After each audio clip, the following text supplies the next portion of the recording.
Hello, everyone. Thank you all so much for joining us today. I'm Han Cal, and I'm delighted to present to you Sanctor Turbo's Demo Day Beta class. For those of you joining Demo Day for the first time, Sanctor Turbo is a Y Combinator styled mentorship program, and we bring together missionary founders and mentors over an intensive 8-week period. And it's designed to help the project teams make sure that they have the network and resources they need to achieve their missions. Demo Day is the culmination of all of their hard work over the last 8 weeks. We held our first Demo Day on September 14th with participating projects ThorSwap, Synchrony, and Koi. These projects have now launched and they're well on their way to gaining some amazing traction and in their respective markets. Where the last cohort's theme was largely based on DeFi, this cohort's focus is on the metaverse. Today's show will start with 4 demos from this cohort, followed by 4 exhilarating panels discussing the most important topics in blockchain today. So now I'd like to introduce my partner Ilya Abugov, who will take you through the rest of the show. Hello, everyone. My name is Ilya Abugov, and I'm the co-founder and partner here at Sanctor Capital. Thank you for joining us. As Han mentioned, we have 8 exciting demos for you and 4 really cool panels. But before we get there, I want to take a moment and acknowledge all of the hard work that's been put in by this cohort over the past 2 months. And also, I want to thank our wonderful mentors for all of the support that they've provided over this time. But I don't want to delay it too much longer. Let's get into the demos. And first up, I want to invite up the team behind one of the best known brands when it comes to creator platforms, KnownOrigin.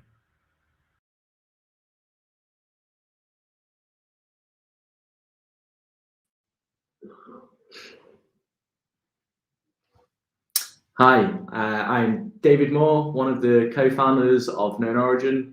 KnownOrigin is a digital art marketplace built on the Ethereum blockchain. We launched in 2018 with a handful of creatives. We're now 3 years in and we've just got over 5,500 artists on our platform. Our mission is to accelerate innovation in the NFT space and empower creators to make the most exciting NFTs.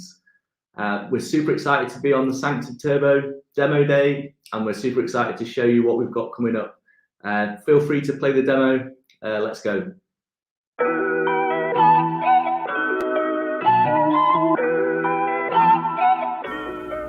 Now I'm going to show you the very latest feature on KnownOrigin, composable NFTs. This allows any creator on KnownOrigin to take an ERC20 token or social token and embed it in their NFT. But first, we've got to connect to KnownOrigin. To do this, you simply connect your digital wallet. MetaMask is usually the one we recommend for best experience. Simply sign the transaction and we're ready. Now I can go to my profile. I'm logging in as a creator. This gives me the ability to mint NFTs and enhance them. So I'm going to click on the upload and manage artwork. This takes me to the portal and gives me the ability to create an NFT, create a collaboration, or create composable. For this demo, we're going to create a composable. Simply hit select and it takes you to the first step. Right here it says that I can select an artwork, select a token, and then embed these 2 things together. So I'm going to scroll down and hit create composables. First thing I've got to do is select my artwork. So I'm going to select my 1 of 1. And then the next step is to select the token. I'm going to go and add sand to this. And I'm going to add a total of 5. So now I'm going to put 5 ERC20 tokens inside my NFT. I'm going to hit continue. You can see here on the right that I've selected my artwork, I've selected my token, and I've chosen how many editions I wish to use.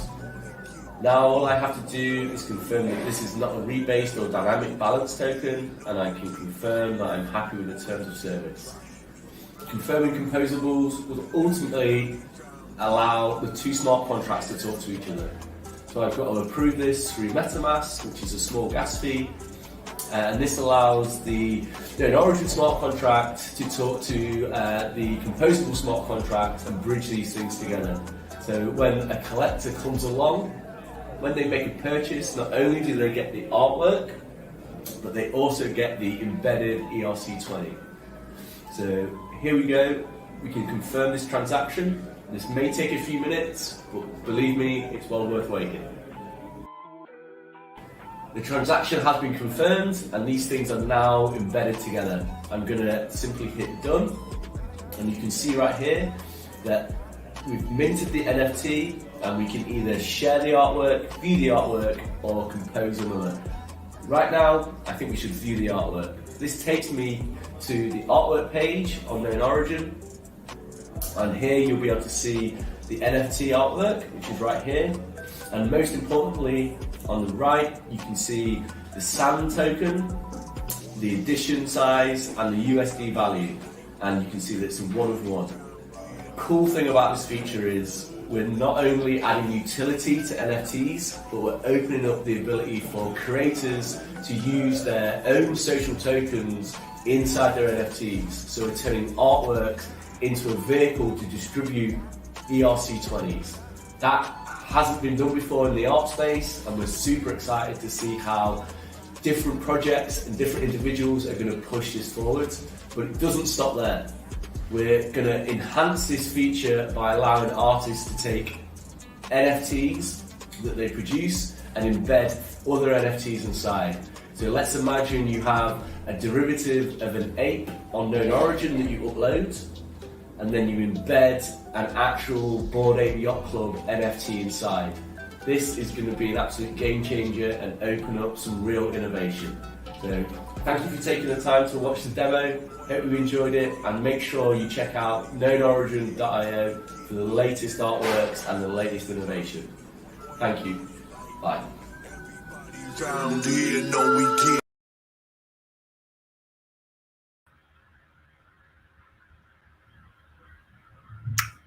Thank you, David. Thank you, David, for that presentation. And now we have a few minutes to take some questions from the audience. So I'll just start kind of just reading them out. So what do you see as the biggest challenges in onboarding artists, and how do you see KO addressing them? This is from Karen Kang. Hi, great question. I think some of the interesting challenges that we've experienced certainly is education, getting people familiar with digital wallets, things like MetaMask, and once they're onboarded, giving them the understanding that you need a small amount of Ethereum to get started. I think that's been an interesting challenge for us over time. And I think as we move forward, we're actually going to lean on the community more to help us bring artists onto KnownOrigin. This might be through community voting or through referral programs or schemes. But I think we have such a in-depth, awesome community of creators and artists. Recommendations are amazing. So if we've got artists bringing on other artists, that tends to be the best place to find talent. So I think going forward, we're going to lean, like I said, we're going to lean on the community much more to do curation and onboarding and artist acquisition. So I think that's going to be the smartest way of kind of growing and scaling the platform. Got it. Thank you so much. JCA asks, how are you planning to address the scalability cost concerns associated with Ethereum? So there's a couple of things. We've recently just done a bunch of work on the dev side to make our new smart contract super gas efficient. So we're currently the cheapest platform on mainnet to mint. And that's because we've got two of the top Solidity devs doing their magic on the new smart contracts, really streamlining and making that super cost effective. We're also doing a bunch of design spikes around L2s, which are layer 2s, and some of the interesting chains that we're exploring there. And we purposely redid the smart contracts to make them super gas efficient, to kind of buy some time to see what happens with the new ETH deployment coming hopefully 2022, but we've seen how that's continually kind of been pushed and kicked down the road a little. yeah, there's some definitely interesting side chains that we're exploring, and it might be that the NFT world turns into a multi-chain kind of world that we live in. So we don't want to put all our eggs in one basket, but we see the value in the Ethereum network as we've seen it grow incredibly over the last 4 years. Got it. Thank you. And last question. So all of these features you just showed, do you see them on layer 1 or layer 2? This is coming from Cryptomania. So the current feature that we just demoed is layer 1 feature, so mainnet. I think some of the things we're exploring going forward, potentially playing with some cross-chain features, and maybe taking some of our kind of reconciliation patterns or placing bids off-chain, and then when you want to reconcile the final commit, we might then bring you back on-chain. These are just things we're exploring and playing with at the minute. So yeah, we're trying to we appreciate that the kind of the barrier for entry and the gas does impact the experience. So we're trying to explore ways to address that going forwards as a team and as a community. Got it. Awesome. Thank you so much. Thank you, David. Thank you, KnownOrigin. And we'll thank you for your demo, and we'll be moving on to the next participant. Thank you so much. Thank you, everyone. Next up, we have another up-and-coming creator platform that's actually working on their own game, but I'll let them tell you all about it. Next up is Raini.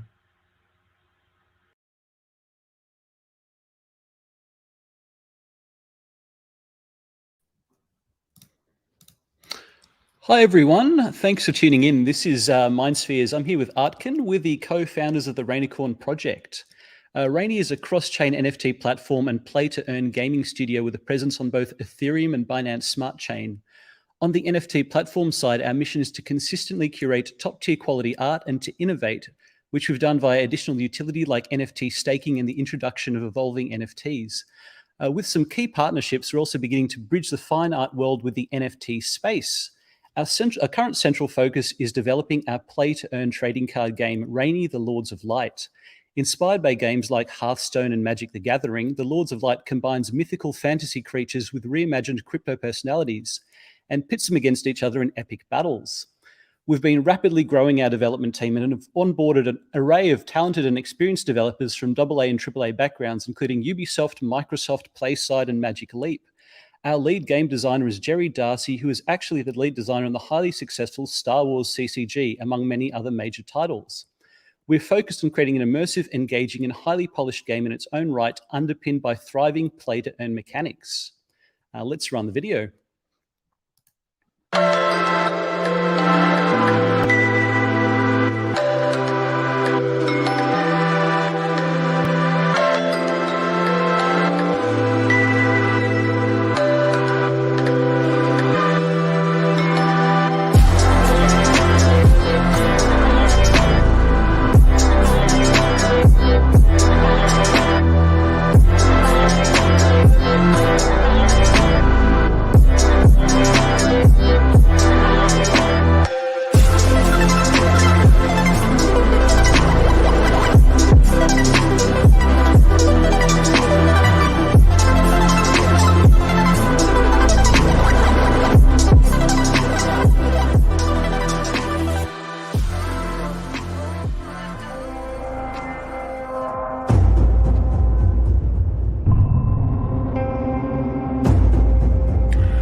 Thank you so much,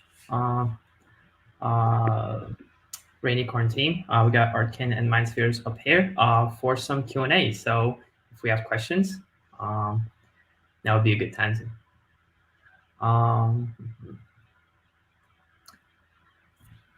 So I think the first question I see coming from Antionago on cars, how will Rainy differ from parallel NFTs? Sure. I might jump in here. I guess the key point of difference is that Parallel is set in a sci-fi universe, so it's themed in, you know, a future sci-fi realm. Whereas Rainy, the Lords of Light, is set in a fantasy universe with reimagined crypto legend characters. So I guess thematically, there's a key point of difference there. Ours will feel more like a fantasy game compared to a sci-fi game. In addition to that, we have a lot of unique gameplay mechanics that we've been implementing, some of which are inspired by Hearthstone, some from Magic the Gathering, and some are our unique spin. So we'll be releasing more details on that in the days to come. Awesome. And there's a question from Dark Trolio. In what platform will it be launched? Yeah, so I'll take this one. So basically, at the moment, we've already had our first pack drop for the game, and that was on both Ethereum and Binance Smart Chain. We will be leveraging most likely Phantom for the actual play-to-earn mechanics of the game, but our intention is for the architecture to be such that you can retain your NFTs on an Ethereum or Binance Smart Chain or Phantom, so that will be truly a cross-chain gaming platform is the intention. Got it. And there was actually a question about it from Dimitris Marandianos. I'm sorry if I'm butchering anybody's names. Will the game be cross-blockchain? But I'm assuming that it will be. That's a yes. Yep. There are also questions about renting and the marketplace for cards from D Ninja. When will renting and marketplace be available? So we already have the card marketplace available. So right now on Ethereum, the cards are traded on OpenSea, but on BSC, we actually have our own marketplace on the Raini.io website. So in terms of card renting, that's definitely something we're looking at setting up as well. Yeah, for Q1. Got it. A question from Sergi M. How did you find artists for the Lords of Light game?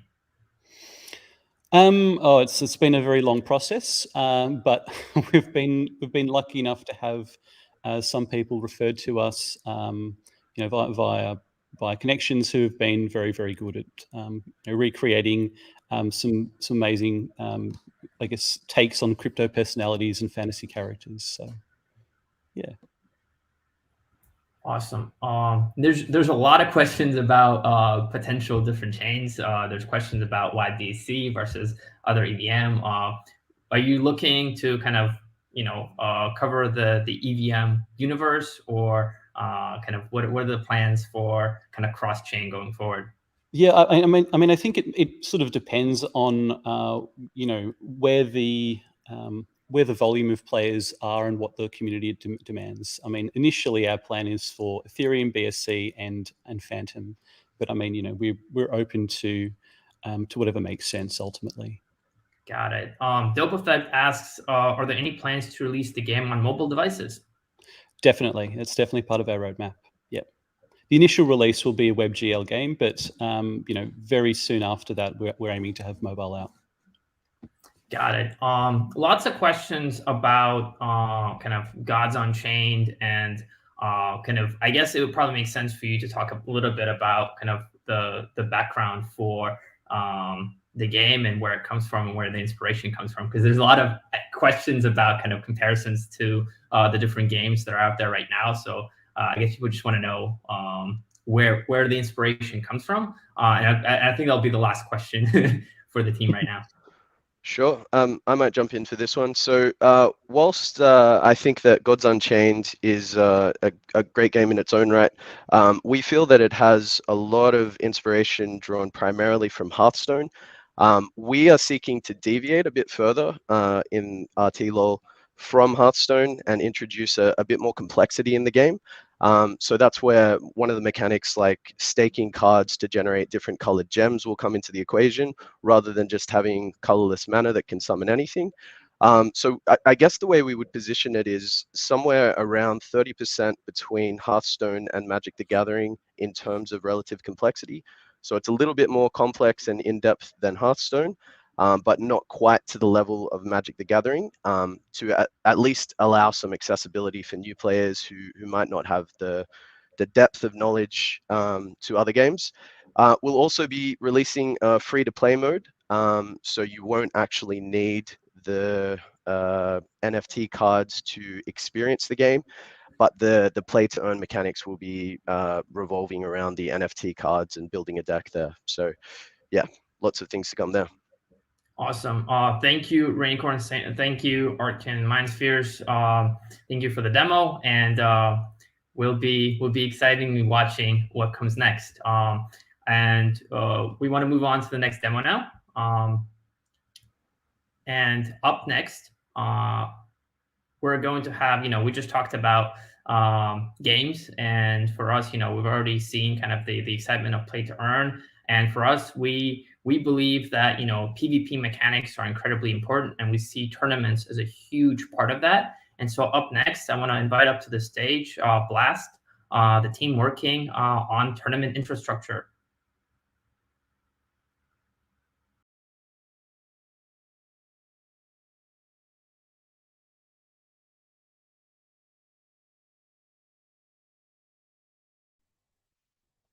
Hey everyone, my name is Fabian. I'm one of the two co-founders of Blast. At Blast, we want to help gamers earn money instantly in every game with the power of blockchain. Impressive, right? But let me explain this really quick. On one side, we are building a beautiful and decentralized app for hosting tournaments and challenges where gamers will be able to compete and monetize their skills. They will be earning prizes and also NFTs based on rankings and other variables. And next year, launching our own token, we will unlock unlimited options provided by play-to-earn mechanics like game mining or staking. On the other side, we are providing composability for game developers, studios, or even big players of the industry, abstracting all the complexity of blockchain, enabling interoperability between any game and play-to-earn mechanics. At the same time, we will provide tournaments as a service for any Web3 game. Last but not least, join us, Discord, Twitter. We are launching tournament pools by end of year, and it's going to be amazing prizes. So yeah, join us. Let's build this together, and go ahead, Jay.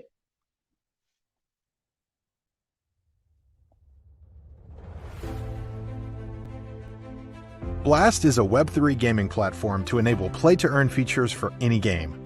We want to help gamers earn money playing the games they love. The gaming industry has had incredible growth in recent years. Gaming companies, platforms, and events have flourished all over the world, creating a large ecosystem and a new cultural movement around video games. With the power of blockchain technology, a new way of gaming has been birthed, with a different economic model where players are able to truly own the items they purchase or obtain in-game. Where game economies can become real economies. Where gamers are able to obtain a financial upside from their time and skill. Where people can earn by playing. But play to earn is not simply a new trend. It's a whole new world of possibilities for creating new, engaging experiences. The first games to adopt the play to earn model are having explosive growth and success. Their user bases are extremely engaged and new communities are being formed every day. Supported by gaming guilds, scholarships, and incredibly active online communities, NFT games are already an impressive success. But what about the existing games that people already love playing? How can they be a part of this revolution? Some of them can adapt, convert their economics, assets, and skins to on-chain tokens and NFTs. But most of the games and publishers need services and infrastructure to enable play-to-earn dynamics in their games and franchises.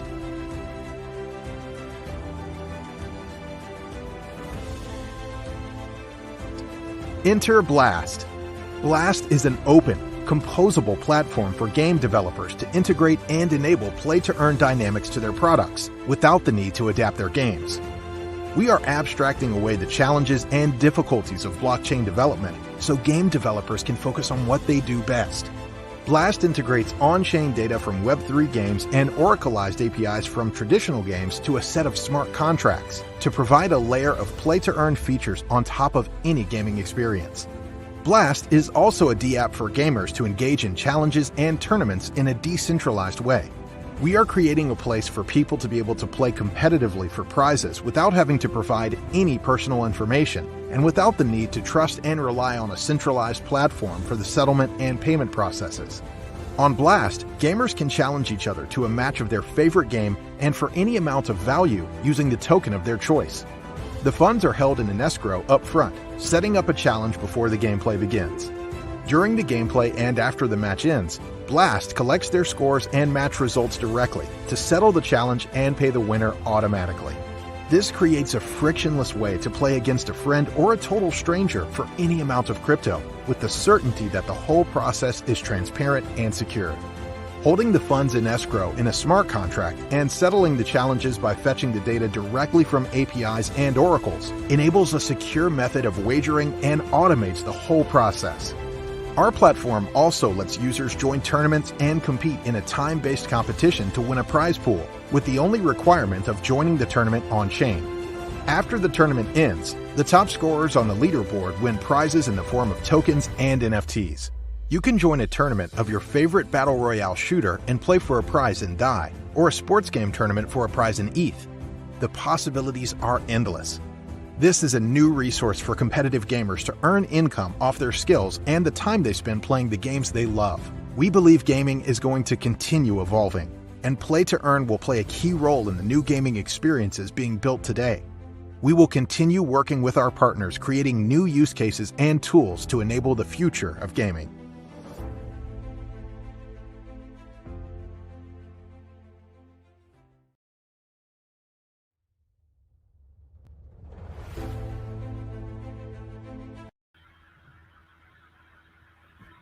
Thank you, Blast.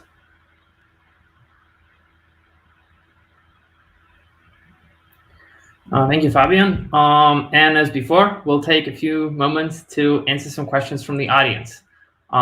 First question from Sir GM. What crypto games in the market right now could Blast be integrated with? Well, at this moment, we started working with Web2 games, massive multiplayer games like Call of Duty and Valorant and others. We are planning to integrate the first Web3 game for Q1 next year. We are partnering with some crypto games that are launching soon. But yeah, probably Metalcore will be in our pool. Yeah, thank you. Spicy Instant Noodles ask about bots. Who's responsible for banning the bots in the tournament? It's always a painful question. But can you repeat, please? Who is responsible for banning the bots in the tournaments? Banning the bots? Yes. Well, yeah. We know that cheat and hacks are a real problem in games like let's say Call of Duty or nowadays. We have in our roadmap we have planned to develop next year, but by the end of the year, to launch an anti-cheat system that is gonna be based on on-chain and dispute resolutions. So we want to promote and incentive the games to play fair and compete without hacks, because it's a real pain point and we need to address that. Got it. Lots of questions about potential cheaters coming in and bots coming in. I want to ask Karan Saxena, this is going to be the last question, but Karan Saxena, I hope I pronounced that correctly, asks, when do you plan to host esports tournaments with current supported games like Call of Duty? Well, we are launching by end of the year. So probably next year we are going to be hosting some esports tournaments in place. But yeah, we are starting with online tournaments around Christmas. We will be announcing in our social networks. Perfect. Thank you so much, Fabian. Thank you, Blast. We're looking forward to seeing how Blast develops. And on to the next demo. Up next, we've talked we delved further into the metaverse, and Now I want to introduce a team that's working on hosting events inside virtual worlds. So up next, let's welcome Sandstorm.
Hey, everybody. Sorry about that. I was on mute. I am Steve McGarry, and I'm not always on mute right there. So I'm the founder and CEO of Sandstorm. We're the world's first metaverse education platform. We've quickly become the largest event inside the metaverse, reaching 3 million people per month. And we highlight amazing builders and creators and landowners inside the metaverse. Our goal is to be the primary on-ramp for the next 100 million users in the metaverse. And we're currently a team of 8 people, including 2 professional live streamers. We stream 3 times a week, and we showcase the raw, uncut interviews with top builders, and that is from inside our social hub in the metaverse. Now, for the first time, newcomers to crypto and NFTs can learn, they can engage with top builders directly, and purchase NFTs through our platform. Now that I'm on not mute, Jay, you can run the demo. Welcome to the Sandstorm demo here. If my voice sounds funny, it's because I'm on 1.25x speed. What I'm going to do is I'm going to break this into 3 different parts. The first part, I'm going to go through the platform itself and what this functionality is. This is currently on testnet, going to mainnet in December 2021. If you're watching this for the Sanctor demo day, this is actually going to be on mainnet that week. So I'm going to go through this, and then after that, I'm going to go through traction numbers like our gross revenue as well as our reach, over 2.5 million per month now. And then I'm going to go over what the actual hub looks like within the sandbox that we have built out, with our customers having experiences in there and what that looks like. And finally, I'm going to show you the working demo in real time in terms of how it works with our professional streamers that are interviewing projects and highlighting the builders from inside the social hub. So connecting all the pieces together at the end. For the first part, I'm going to go through the actual platform, and this is where people are coming to learn about the metaverse. Right in real time, they can see our professional streamers talking to the game. As you can see, we had Guild Guardians on here 2 days ago, and we stream 3 times a week with 2 professional streamers that interview the best builders. And the idea here is that it is in real time, uncut, raw education directly from the builders. Underneath the stream, they can say, hey, purchase the NFTs that I'm talking about right below you in real time. For limited time only, you can do for 1% royalty fee, and we can dynamically move those fees. So it is a call to action directly below you. People can learn about them and purchase them in real time. Once the user clicks on the actual asset itself, they are brought over to the screen that shows the NFT itself, the metaverse NFT, and then they can see the proof of authenticity on IPFS. They can see it on Etherscan. They can put a bid in, and they can buy it now. These features are completely up to the creator how they want to do it, and that leads me to the next section, which is the actual creator profile. Long-term vision here is that these creator profiles themselves and the builders of the metaverse are going to have Sandstorm profiles that they can send to potential clients. The idea here is that they can build up a following, showcase their work, what they've built within the metaverse, and really just send it out to people so that they can build for them. And I think that this is going to become the gold standard for building out an audience, building out what they want to showcase to potential clients, and almost like a calling card or a business card for potential people that want to build in the metaverse, like your big brands. They say, hey, I have 500 followers on Sandstorm. Check out the footage from when I went on there and talked about my company and my project in the experience that I'm building in the Sandbox or Decentraland or Somnium Space or one of the metaverses. And then they can go through and actually just showcase what they've created, what people have purchased, and how big of an audience they have. Next up, one of the most important parts here is talking about traction. So we have 332,000 at the time of recording this in our revenue, gross revenue. Of course, we're investing all of this back into the business. What would an NFT project be without Twitter? For here, we're reaching 2.76 million people every month, and the profile visits is up about 200% to 141,000 people that are visiting us. Our Discord is about 2,500. So once you are in the social hub that is multiplayer activated, you can see we have our social area built out where people can join under featured experiences within the sandbox. Once you come over here, you can see that we have an area dedicated to the builders that we have on the show. The current one is Lost Souls that's coming on this week. And up here, you can see our build for CyberKongs. Now, this is a fully immersive experience, and we have constructed an entire dedicated section to all of our previous projects that we've had on. Sappy Seals, Rumble Kongs, Galaxy Fight Club, of course the CyberKongs, Sneaky Vampire Syndicate, Gutter Cat Gang. You can see we have a security guard there. Once you catch the lift up here, you can see that we have the fireflies going, we have the palm trees, and let's go ahead and check out the main staircase here. This is where CyberKongs VX will be able to swing around and view the entire social hub from up here. The dancing Kongs up there. And ultimately, there will be a hut that is interactive. It says coming soon, where Banana, their utility token, can be utilized. We are streaming through with new projects, showcasing everything. These experiences are going to be all over the hub. So here is the working demo. Here we have our two professional streamers, Sharp and Professor, interviewing the metaverse travel agents. And following this, we have the peaceful groupies on here, and you can see people commenting, interacting, and really getting immersed in the community.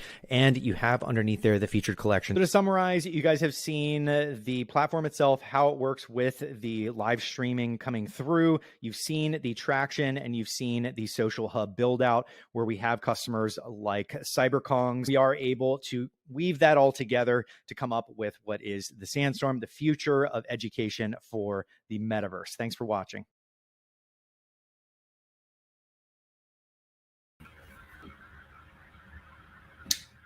Thank you, Sandstorm. No problem. Thank you, Steve. And as before, we're going to go over some questions. We only have a few minutes, but let's dive into it. JZA asks, do you see concerts and shows moving their venues into virtual environments? Yes, most definitely. I think Travis Scott and Fortnite proved that 30, 40 million people could attend an event simultaneously and experience it, except Travis Scott didn't know that Fortnite owns all of that. And in this world, all of the people interacting can actually purchase NFTs and own them. Travis Scott could have dropped merch and everything like that. So I can see that happening over the next couple of years in a big way. But for now, I think gaming is the very low-hanging fruit where people are very active and trying to figure out all the different venues that they can go in and earn. Last question, because we're running a little short on time, but Steven Chan asks, why Sandbox over other metaverses? Will you expand to others? Great question. So Sandbox, in my opinion, is the leader. They have over 1.1 million users now. And I think that their tools for builders are incredible. They're easy to use. And for myself being involved with the education of newcomers, it's very important to have that ease of use. So Sandbox being the first primary partner that we're working with to have the first social hub where people can come in and ask dumb questions and feel like they're part of the community. I think that that's really important for us to focus on there. And we do plan to expand to different metaverses in the future, different virtual worlds and experiences in different virtual worlds, but starting with Sandbox first and really growing that ecosystem. Perfect. We'll squeeze one more question in. Cryptomania asks, will there be in-game mini games to experience within these individual curated studios, OpenStack to create on top of for developers of games? Yeah, so we are partnered with the Sandbox. We work with them weekly to update the hub, and we are pushing every week to get new features out. So if you guys are curious about new features in the Sandbox, check out our hub, our social hub from the Game Maker. We are pushing the cutting edge features. So when a new feature rolls out, we will showcase it in the hub. So there are limitations right now, as anybody that's been following the Sandbox knows. There are, there are alphas live in certain areas. You can play around with it and earn, but ultimately we are going to be showcasing some of these features as they roll out. And we want to do that for, Sandbox to showcase what people can use and how the limitations are at that very moment.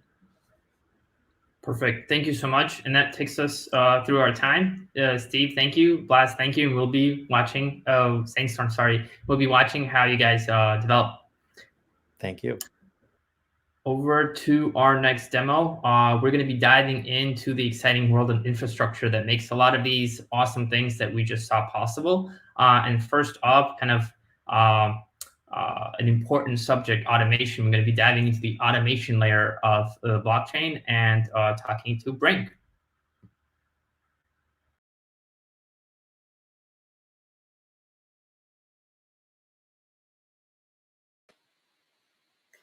Hi, everyone. I'm Mike Calvanese. I'm one of the co-founders of Brink. We're building an automation protocol for DeFi.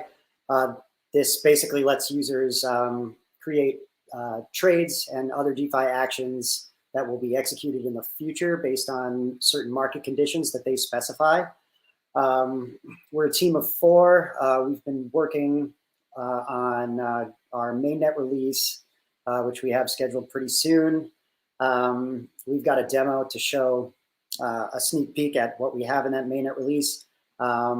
We're showcasing the limit orders feature. We're going to be adding stop loss orders soon after. But here's a demo of our web application and limit orders feature. Hello, everyone. My name is Mike Calvanese. I'm the CEO and co-founder of Brink. And at Brink, we're building automated transactions for DeFi. So DeFi users today interact with protocols directly by creating transactions, paying gas for those transactions, submitting them to a blockchain for some immediate action to be taken. And these actions could be swaps, staking for yield on a vault, creating an LP asset, or rebalancing an LP asset. But there's no way for users to specify some conditions for future execution of these actions. That it's always a point-in-time, immediate transaction. So simple things like conditional orders, limit orders, or stop-loss orders are not possible to do in a crypto-native way. So we are actually building this as a fully decentralized system that allows users to specify parameters for conditional execution of orders and allows any executor to take those orders and when the market conditions are ready for them, execute them for a profit. So Brink is not a liquidity source. It actually interacts with existing DeFi liquidity sources such as Uniswap. And Brink can operate not just on L1 mainnet, but also on layer 2s or really any EVM compatible chain. So we'll be deploying to Ethereum mainnet primarily. That's our first release on our roadmap. We're also going to be deploying to Arbitrum and Optimism. And then the Brink protocol can be deployed on many, many more chains in the future. Users can actually use the same account address for all those chains, so it makes it very, very convenient to create orders.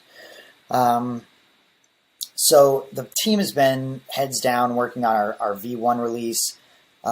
We have open source code available for the smart contracts, we built an SDK that developers can use to interact with Brink.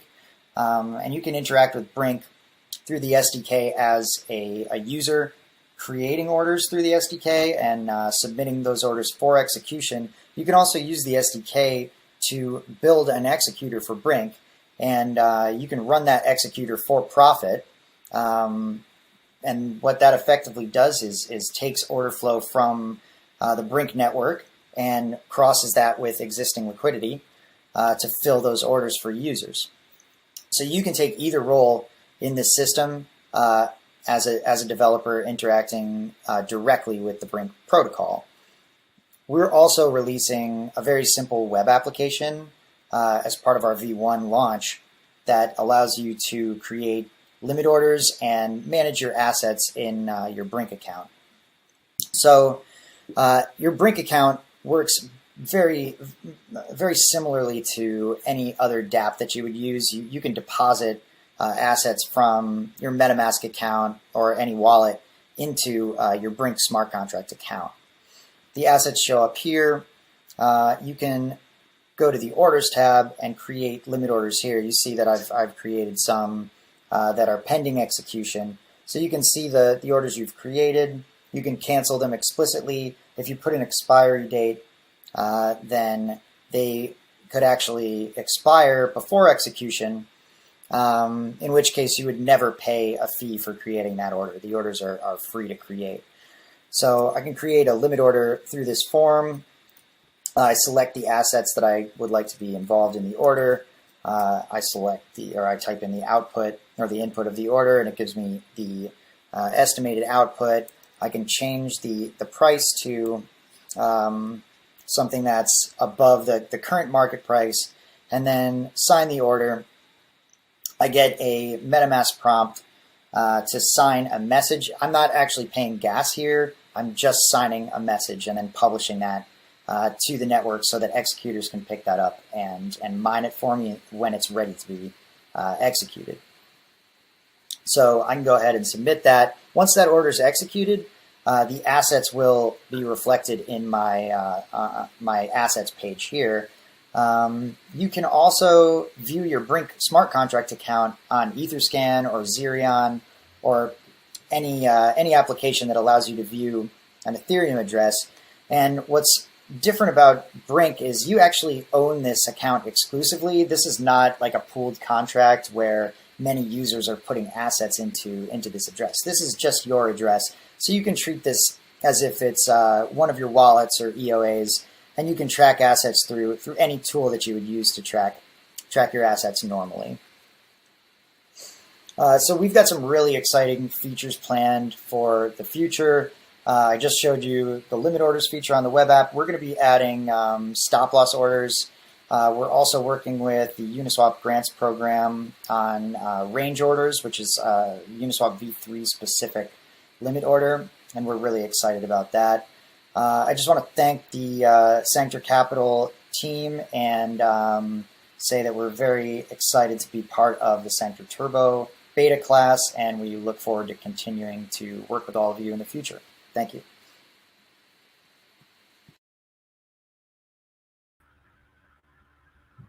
Thank you, Brink. Thank you, Mike. And we have a couple of minutes for questions. And first one is, could third-party developers use Brink and create their own services? Yeah, absolutely.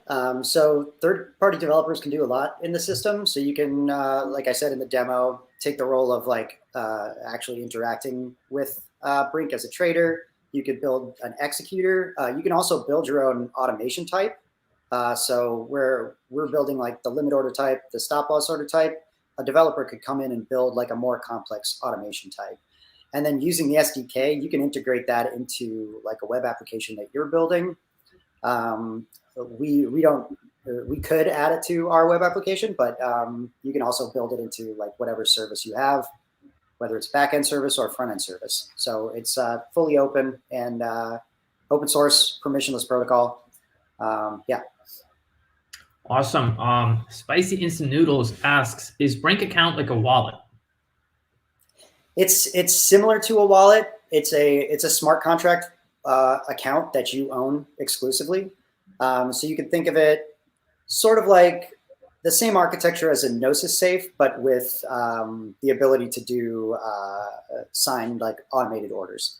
So it is constructed like a smart contract wallet, but it's not a wallet in the way that like your hardware wallet or MetaMask is a wallet. Got it. And so, is Brink mainly going to be focused on trading functionality? For the early features, yes. Limit orders, stop loss orders. We're really excited about building some automation around LP assets, limit orders and stop loss orders on the value of LP assets. But we're potentially going to expand into other order types. It really could be used for like any automation on DeFi. I think we're looking to the community to come up with a lot of these use cases and build integrations for them. But it doesn't have to be limited to trading, but the kind of first features that we're building up will be trading related. Awesome. And that's all we have time for. Thank you, Brink. Thank you, Mike. And on to the next part of our demo day. Next project that will be going up on stage is dealing with scalability, but from a different perspective. Oftentimes we're thinking about scalability when writing to the blockchain. This project is looking at it from the perspective of reading from the blockchain. And we think it's just as important, if not more important. So I want to call up on stage BlockVision.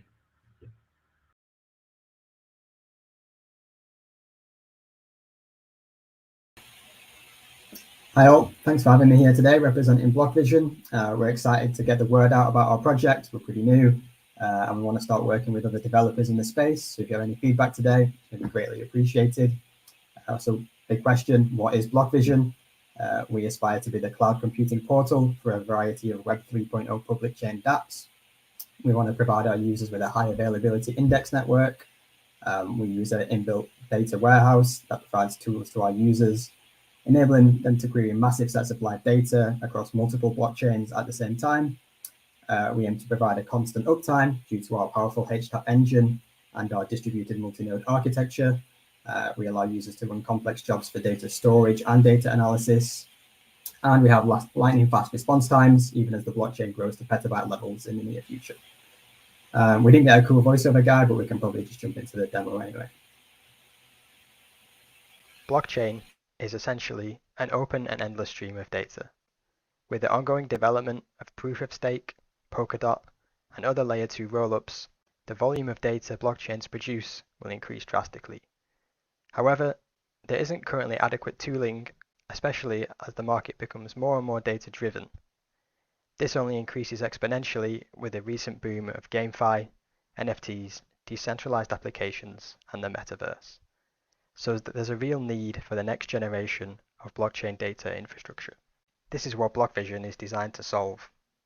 BlockVision aspires to be the cloud computing portal for a variety of Web 3.0 public chain dApps, providing users with a high availability index network. With BlockVision's powerful HTAP engine and data cloud, users can query massive sets of live data across multiple chains and run complex jobs for data storage and data analysis. Developers can perform secondary programming easily and efficiently without having to worry about the startup costs of deploying their own infrastructure.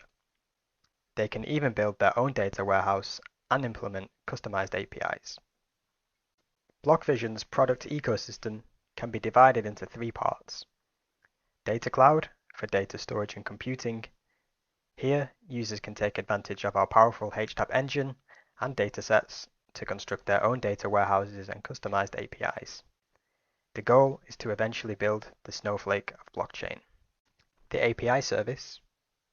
BlockVision offers a series of basic, fungible token, NFT, GameFi, and hot dApp APIs to make building and running blockchain queries concise, straightforward, and more accessible. Derivative products, such as data visualization and real-time notifications, so you don't have to be an expert programmer in order to explore blockchain data. Here are some of the cool things you can do with BlockVision. Track asset hacks. During a wallet hack or an exploit on an exchange, BlockVision's original APIs are able to quickly evaluate the loss and locate the movement of stolen funds. Users can also get notified at the beginning of a future hack and always stay one step ahead in the crypto security game. Discovering giant whales. With BlockVision's real-time monitoring and notifications, users can easily track whales across various platforms, know when the smart money is buying or selling, get alerted on any movement from desired accounts, make better, more informed decisions on the market, and hedge your position accordingly. The NFT scan. BlockVision's original APIs and historical snapshots allow users to analyze NFT data across multiple chains in real time, track the status and metadata over time, inspect for price inflation or manipulation, and keep an eye on acquisition sources for scams. GameFi user profiles. Another use case for developers is to build profiles on users. For example, a platform like GameFi can take advantage of our user profiles module to see which users hold NFTs across various projects, and use that data to find the best targets for future airdrops and ideal whitelists to increase the chance of successful promotions and advertising. We are excited today to officially launch 2 of our products. Enhanced API. BlockVision offers more than 30 enhanced APIs to help you get set up on the blockchain with ease, so you can focus 100% on building your product without having to worry about paying for server access and maintaining state yourself. For example, the Snapshot API supports exporting the historical status of specific addresses, while the Token API provides an easy data querying interface for fungible, NFT, and GameFi contracts. All you need to do is go to our dashboard, click Create a new app, where you can name your app and choose the network you'd like to interact with. Creating an app with BlockVision is simple and instant, so no more need to wrestle with starting and syncing new nodes that can take weeks and cause tons of frustration. Real-time notify. There's also an inbuilt monitoring and alarm system that allows you to set up smart alerts and get real-time notifications directly to the application of choice, such as text message, email, Telegram, or Discord. From tracking the sale of NFTs to monitoring the transactions on large wallets, get instant notifications direct to you. BlockVision will constantly introduce more data products to help you perform complex queries, store large sets of data online or offline, and interpret those results. Access a whole new world of possibilities. The power of blockchain data is at your fingertips.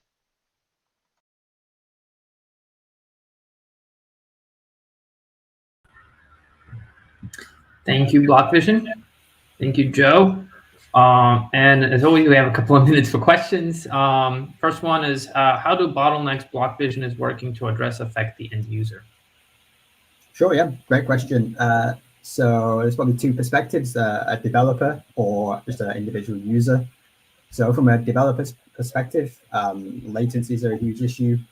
We've already spoken to one developer working on creating ACLs based off individual wallets. So in that case, it would like scan for the wallet and see if you have access to specific NFTs. If you have those NFTs, you gain access to whatever the ACL is guarding. They want quick access. They don't want users to be sat around for 5-10 minutes waiting for these approvals to go through. From a user perspective, if you're doing something like trading, monitoring like the 10 large Ethereum addresses, moving data around, if they move a large sum of crypto and you don't find out until 30 minutes, an hour later, then you may have already missed your chance to trade based off that information.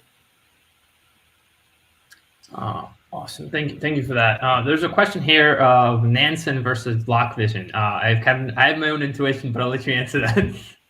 Sure. Yeah. So we think Nansen is more of like a derivative product. With BlockVision, you could essentially build your own Nansen on our infrastructure and then go from there. Got it. There's more where that came from. I'll allow one more of these. Ice Cream is asking BitsCrunch versus BlockVision. I'm not actually aware of bit scrunched. No one's compared us to that yet. I'll definitely be researching it after this call, and then yeah, I'll try and get back to ice cream if I can find out how. And last question for right now is how many chains are currently supported and which ones? Yep. So we've launched our Ethereum mainnet chain, and then early in Q1 next year we want to launch Solana, BSC, and Polkadot. And then yeah, adding more chains in the future is pretty trivial for us just to implement more. Awesome. And that's all we have time for right now. Thank you so much, BlockVision. Thank you, Joe. And we'll be watching your progress. Thanks, guys. Up next, we have a project working on DIDs. You know, a lot of what we've seen in the metaverse is about kind of traversing different worlds, and we think that there's a huge necessity for decentralized digital ID. And so we want to welcome to the stage Zcloak, who's working on that.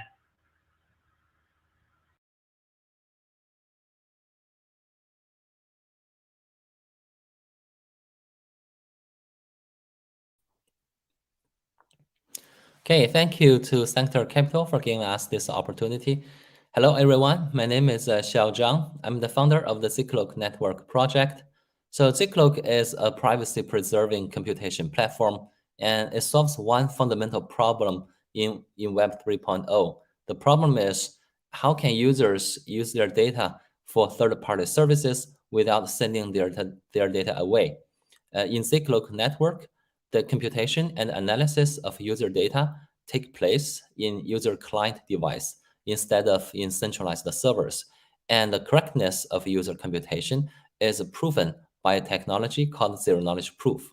We think this is the ultimate way to preserve user privacy. After all, if you don't send your data to other people, then there's no way they can leak it or misuse it. So in the following demo, we're showing one possible use case of Zcloak. It is called the ZK Pass.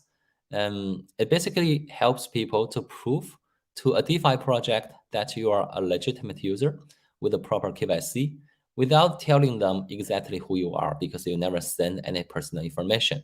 So let's check it out.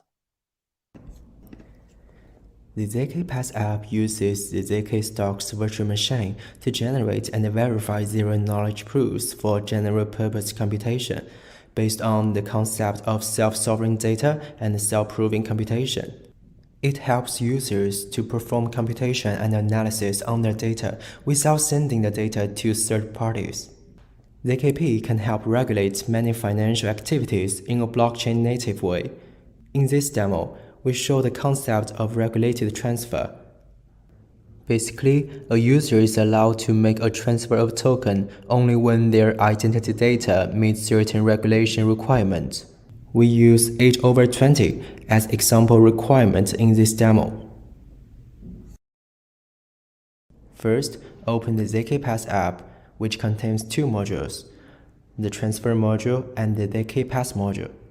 The transfer module can be used to submit regulated transfer transactions and view the transaction history. The ZK Pass module shows the user verification request and their verification status. The following shows how the ZK Pass app interacts with the Zcloak browser extension.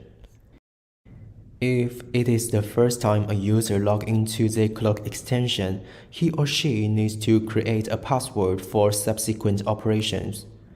A user should use a verified credential for identity check.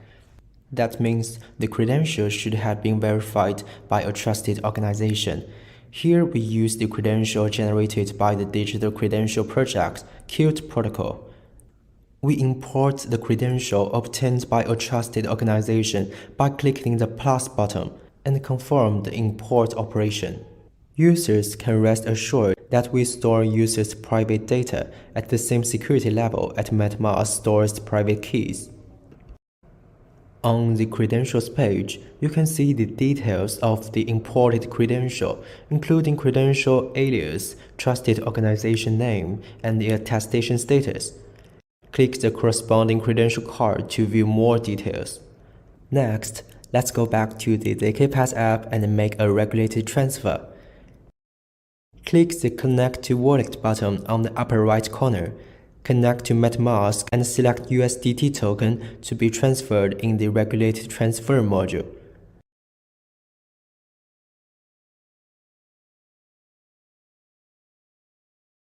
First, allow the ZK Pass app to gain access to USDT and click the button to submit the permission.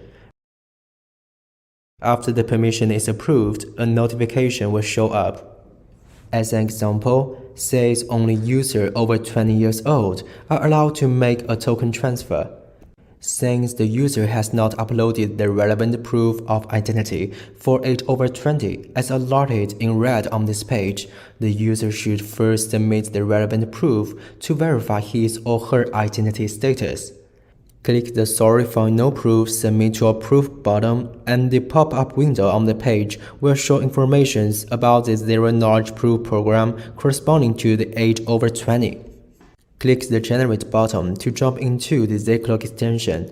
The extension will match the credential required by the ZKP program and generates the Zero Knowledge Proof to prove that the user is older than 20 via this credential.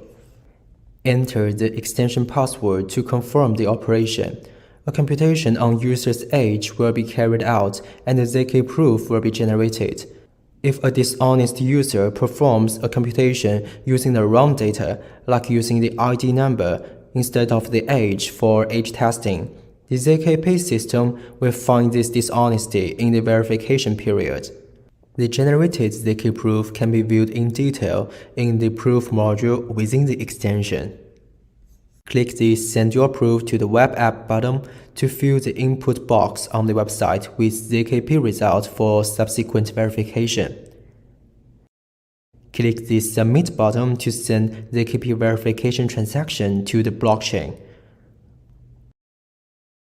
We and the community will maintain a proof verification network to ensure the authentication of user identity and check the validity of ZK proof. When the ZKP verification transaction is submitted, we can go to the ZK Pass module to check the verification status of the Zero Knowledge Proof. When the verification status becomes verified true, it means that the Zero Knowledge Proof of age over 20 has been verified. In other words, the user now meets the USDT transfer requirement. Then, we go back to the transfer module and select the USDT token. The page will no longer alert the age over 20 requirement, and the user can make the regulated transfer operations by entering the receiver's address and the amount of tokens to be transferred.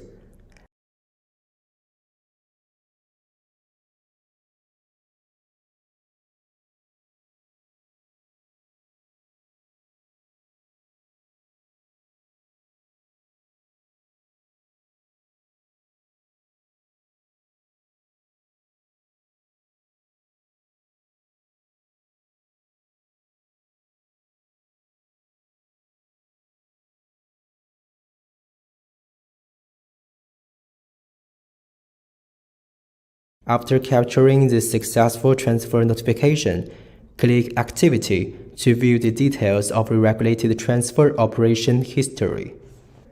This method is not only applicable to transfer operations, but also to other DeFi applications, which can be used to check whether the user's identity information meets regulatory requirements via the user's KYC information.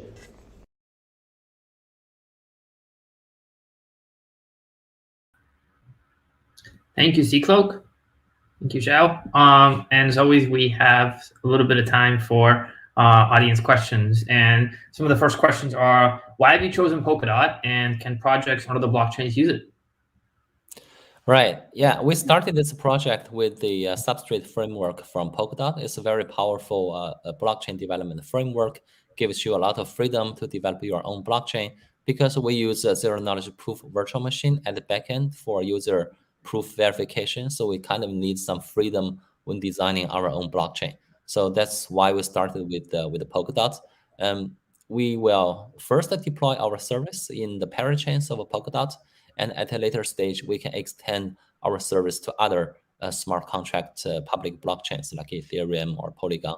other chains. So the service will be available wherever DeFi projects are needed. Perfect. And that's actually all we have time for. Thank you so much, Zhao. Thank you, Zcloak. And we'll be, watching your progress and seeing all your developments. Thank you so much. Thank you. And closing the 8 demos will be a project focusing on interoperability. It's a very important subject as we want to traverse the metaverse. We also want to be able to have our assets go with us. And so please welcome on stage Sumer.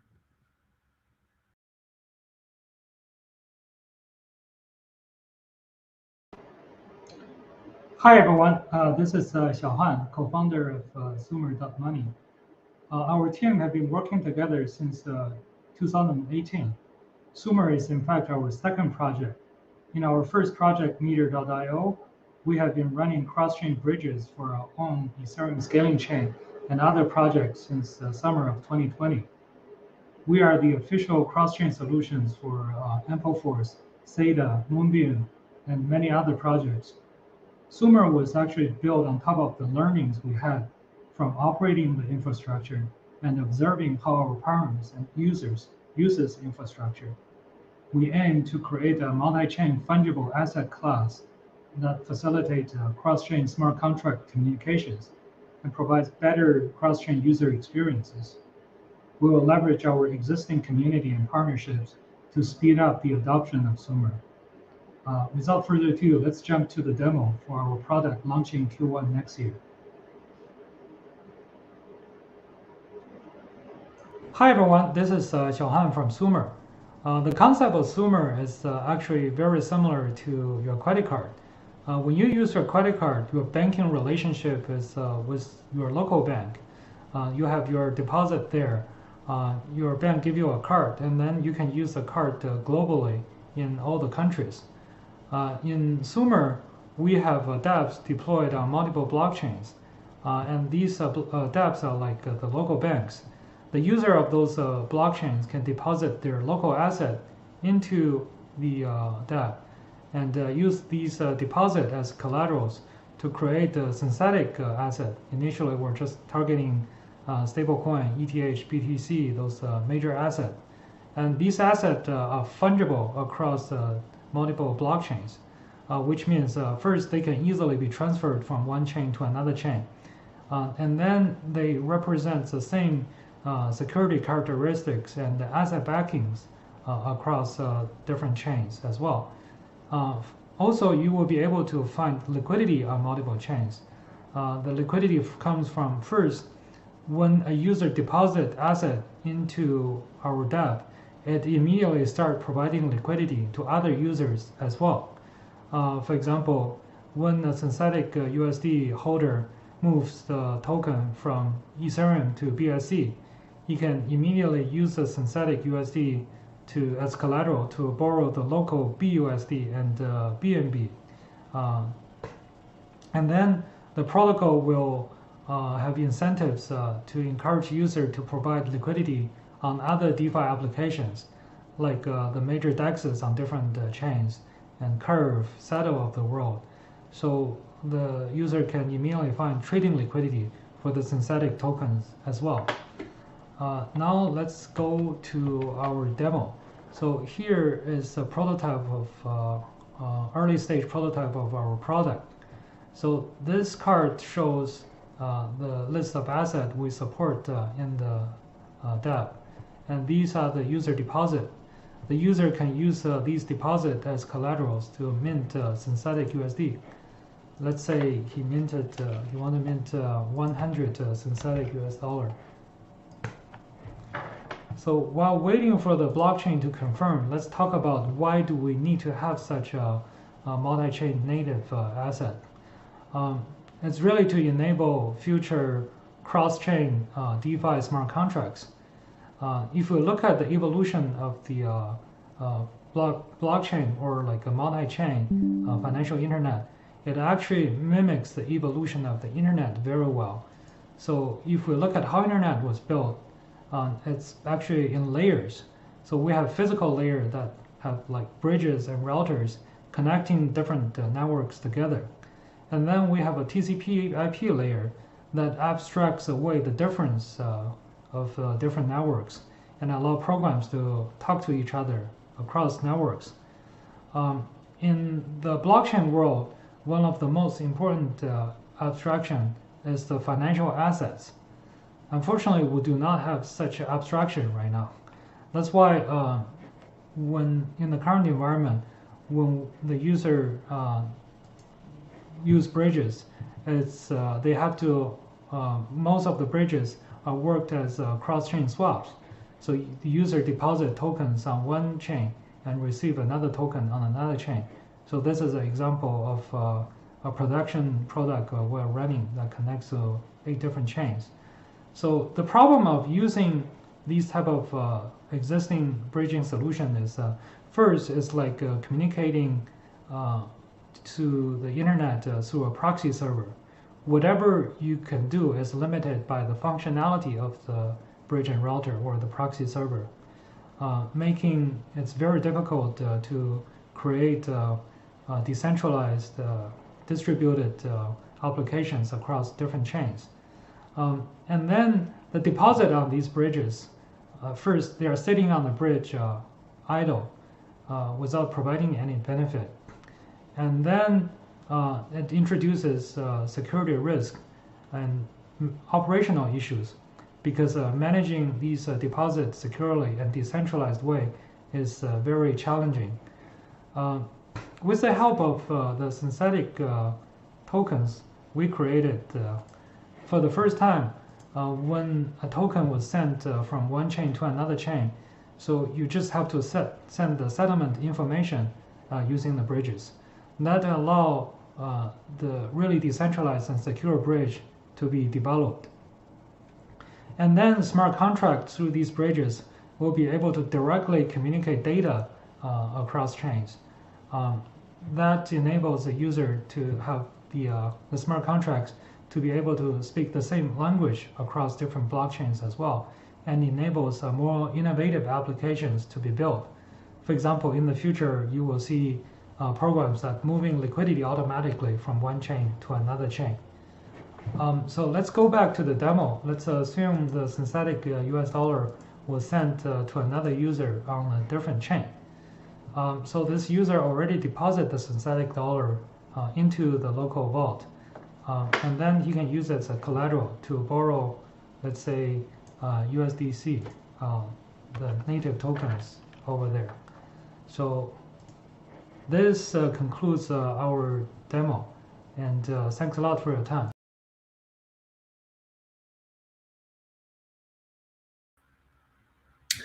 Thank you, Sumer, and thank you, Johan. And we have a few minutes to answer a few questions. So let's see. Sergio M asks, how important do you see UX UI for interoperability to succeed, and how will Sumer be different from the alternatives in this regard? Could you repeat the first part of the question? Yeah. How important do you see UX UI for interoperability to succeed?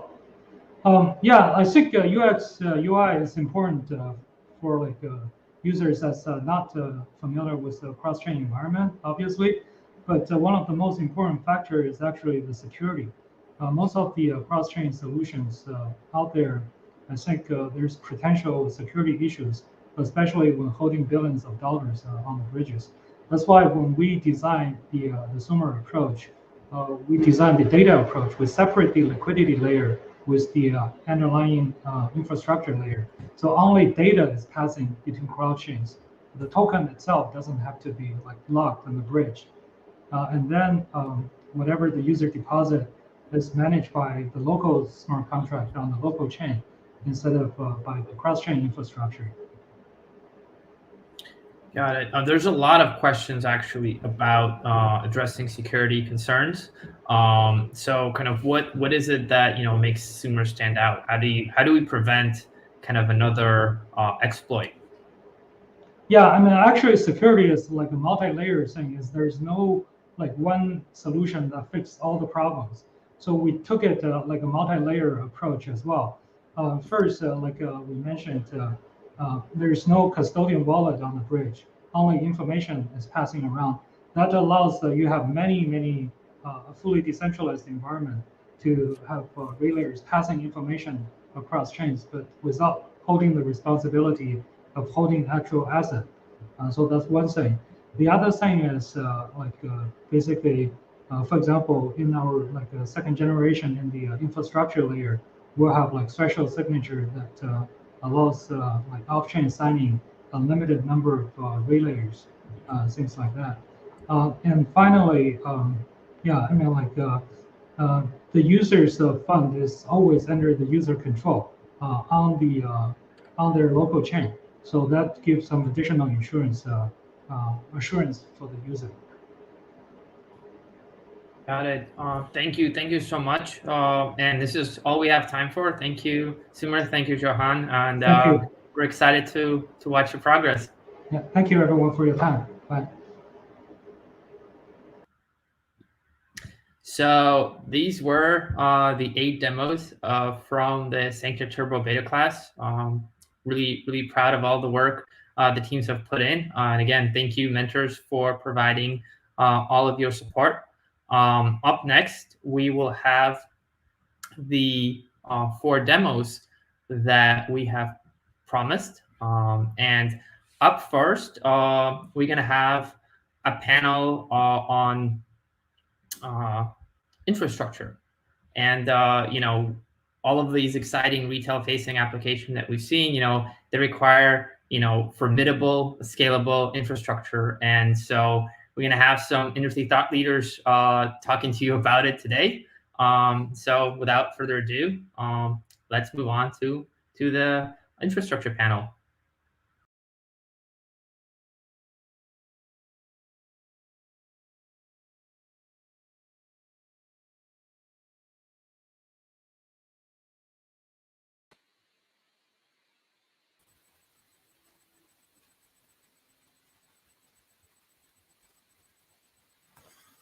There we are. I think we're all here. Can everyone hear me all right? Yep, all good. Yes. Wonderful. Hi, everybody. My name is Jacob Oliver. I am the U.S. editor at cryptobriefing.com, and welcome to our first panel discussion of the day on the subject of DeFi infrastructure. Big topic over the year 2021 and probably a big topic going into 2022. Brief introduction to our panelists today. We have Michael Godsey, the GM and head of product at Infura. Michael, welcome. We also have Mike Calvanese, CEO and co-founder of Brink Finance, who you've seen already today. Joe Butcher, business development manager at BlockVision, and Brainjar, founder and head of product at Composable Finance. Gentlemen, welcome to the panel. How are you doing today? Great. Yeah, good, thanks. Great. Doing well. Excellent. So I'm going to open it up with a broad question. So, and one that you've all seen coming. So what are the main infrastructural problems that you see with DeFi projects that we need to address most urgently? And specifically, you can think of these in terms of infrastructural problems that we might see in traditional finance as well, but mainly I'm interested in what are the problems that are unique to DeFi infrastructure. Who would like to start? I don't mind going first. Wonderful. I think one of the issues is deciding which infrastructure you want to build into your platform, right? Because there's so many out there. It's like an ever-evolving space. In like traditional finance, it's so easy to sort of go, oh, this is what database to use, this is what like network to use, that sort of stuff. There's like hundreds of reviews online for like any hardware, but with blockchain, the infrastructure is like so new. I think if you want to commit to a like specific infrastructure when you start to build your project, and it turns out not to perform to the requirements you need, you're going to have to spend more dev time switching over to a new infrastructure. So I think having to like adapt so quickly is kind of a unique challenge blockchain faces. Yeah, can you guys hear me, by the way? Yes, sir. Yeah, so I just wanted to echo that as well. So I mean, one of the things that we're super interested in doing with Composable Finance is like sort of being able to provide an interface so that developers don't really need to make a decision across different ecosystems. It is like difficult to see what that future looks like, but I do feel one of the most important problems is there's all these kind of exciting projects happening across different ecosystems and lots of exciting people also working on these things across different ecosystems. And if there was a way where cross-chain communication could get to a point where it wasn't just sort of focused on token transfers and simple kind of functions like this, but also thinking about what an actual cross-chain application would look like, products, the possibilities sort of would kind of be endless, seeing kind of compounding of the benefits of the different chains that could be kind of aggregated almost in the back end. So I think for us, like this, on a very kind of general level, like this is kind of like the, near-term vision for us, kind of being able to enable infrastructure that provides, cross-chain communication, but also kind of thinking about what that infrastructure actually looks like. And I feel like that's definitely becoming a very important topic, especially where, as a developer, you go in and you sort of have extreme decision fatigue, kind of choosing which ecosystem you'd like to work in. So I just wanted to really echo that and say that's definitely, I think it's a fantastic problem, but it's to have, given that, we didn't used to have this many exciting ecosystems a couple of years ago, but one that should definitely be tackled. Yeah, I'll just say it seems like it's almost like expected that dApps these days are multi-chain. Like that's kind of becoming more and more standard. I guess it's similar to like in Web 2, like if you're building for mobile, you have to build for like iOS and Android. But now in this like new paradigm, we're building for like, potentially hundreds of different chains. And I think that's the tooling around that is getting better for devs for sure. But like you have to kind of think about that when you're developing your app. Think about like how you're building for not just like one single chain, but everything. And then also if you have like some service level component, like how to manage the infrastructure between all those environments. So it's definitely like a huge challenge for devs right now. Yeah, so I guess I come from this a little bit of a different perspective because we're like really at the core infrastructure layer. And so it's about, so I'm loving hearing kind of the feedback from the guys that are much deeper in the DeFi application building. And so, multi-chain, I think I completely agree. We've accepted that the future is multi-chain. We're going to be seeing people doing really, really interesting things across chains and using bridges and things like that. And that, like, understanding the underlying data structures inside of all of these chains is definitely a challenge and something that like core network infrastructure providers are going to have to overcome because the data patterns that we've discovered on ETH might not be the same data patterns that we discover on other chains. And the way that the data lives inside of these nodes, and therefore the access patterns for building applications on top of that is going to change drastically. And that's something that we think about a lot. And I think it's going to be a big, exciting new improvement you'll see kind of on Infura and across other infrastructure providers in 2022. Cool. Well, thank you all for that. I would like to follow that up by, kind of asking about, roadmap is not exactly the right word for this, but in terms of the problems we've brought up so far, I guess I would like to get your thoughts on what is the most pressing infrastructure problem that you see as the one that needs to be taken care of before others can fall into line, if that question makes sense to you. I guess, what is at the forefront of your mind when you think of infrastructure problems? This is the thing that we need to address before other things can be addressed more adequately. So I'm happy to take a stab at that. I have a somewhat formed answer on this one. So I think this actually plugs into what Joe was saying. It's like we're still so early on that we're heavily in the educational phase of this technology. And so, like, I think the biggest thing, and I know this is a bit of a cheap answer, but I think the biggest thing that we have to do as really just developer tools, groups, and giving people access to this technology is teaching people about it. So it's having the best libraries, it's having the best tutorials, the best documentation, and showing, and then starting to realize those patterns around different chains and building tools on top of the base specs so that, you know, you're not having to solve the problems that 100 people have already solved before you. So I know it's a little bit of a lowball answer, but I really think education is still the number one thing that we have to work on.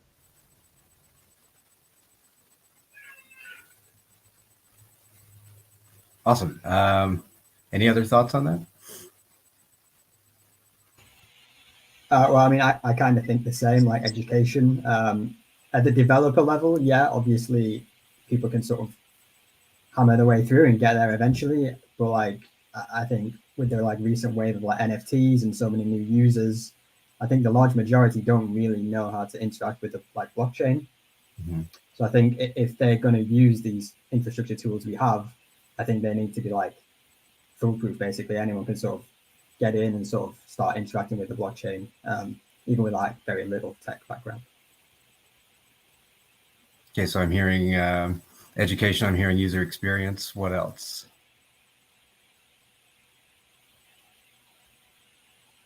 Definitely like interoperability and bridging is hugely important. There's like obviously a ton of progress being made in this area, but like it's almost like hard to keep up as like new environments continue to be added, like new chains continue to be added. There's like just more and more of a need for better interoperability solutions, and I feel like from a developer perspective, it still has a lot of room for improvement. Like it's somewhat easy to like deploy across chains, but not necessarily to like communicate across chains. So I think we've seen like a ton of progress there, but that's definitely something I would say is like a priority for the future. Yeah, I would definitely echo that. I mean, that's kind of like the entire point of like what we're working on. But it's really just because of the fact that I think the like education is also important, because I think the word cross-chain, the words multi-chain are used quite a bit, but it's really just a meme. Like every protocol going cross-chain basically just means they want to just tap into the new liquidity incentives that are getting deployed on a specific ecosystem to like, and this sort of influx of users that results from that. And so like, but there really is no kind of like native app to app communication happening, even between the same instances. And so I think like to be able to actually unlock things like user experience, like these are the things that need to get solved. Because then obviously with proper interoperability, you sort of now get like, I want to do X function, I don't really care how it happens, and you know, that's powered by like proper interoperability solutions, which we still don't have. That's actually an excellent point to bring up right at this point, because it is the subject of my next question.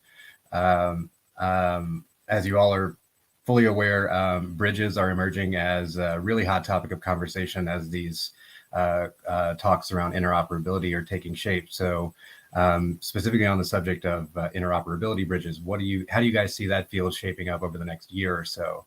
And do you have any, very hyper-specific thoughts on what we might see happening?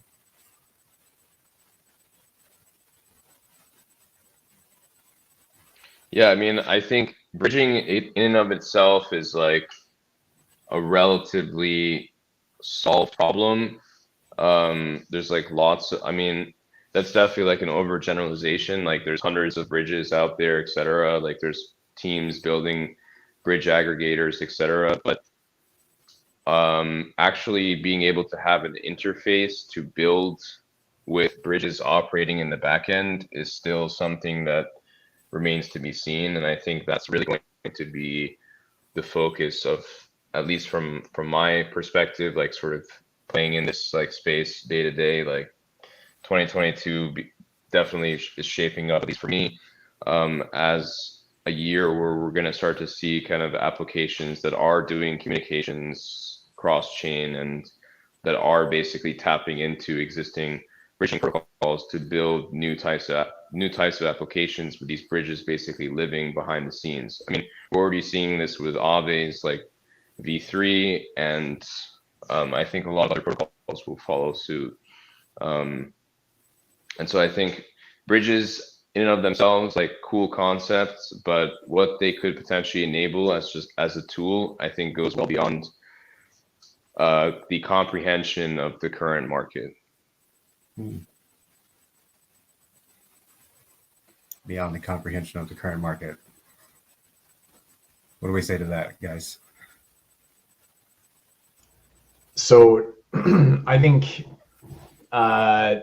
completely agree with that. I think the thing that I'm most interested in, and the groups that I like have my eyes on, is some of the channels groups that are really focusing on like heavy multi-chain communications. So it's not really like a single direction, or sorry, a bi-directional bridge between one chain and another, but it's more about having a channel that, like a multi-chain channel based approach to making it, nearly instant to kind of move funds between different chains or assets between different chains. So I think, having developer tooling that can plug directly into those is going to be really interesting. But really, I mean, there's not a ton of developer tooling around bridges right now.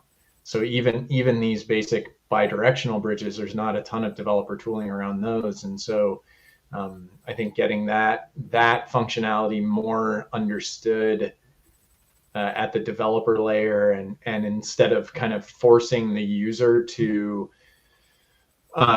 construct those exchanges themselves, the back end operation can essentially do all of that for them. So there's no barriers when you're starting to use that game and you need to have like a specific token in that game. It can all be done inside of the user experience with the right tooling.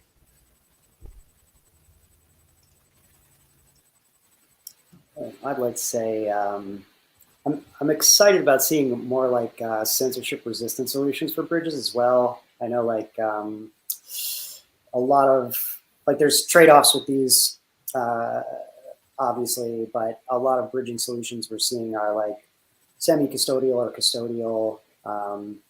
They work really well, they're fast, but there is some obvious risk there.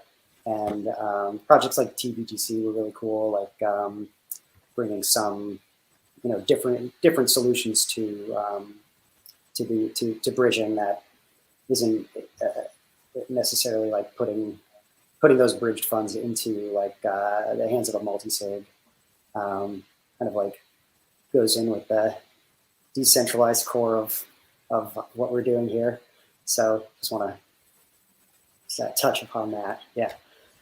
All right, that's a fair point. Sure. And any is that occurred? Any other thoughts from the rest of you on that specifically?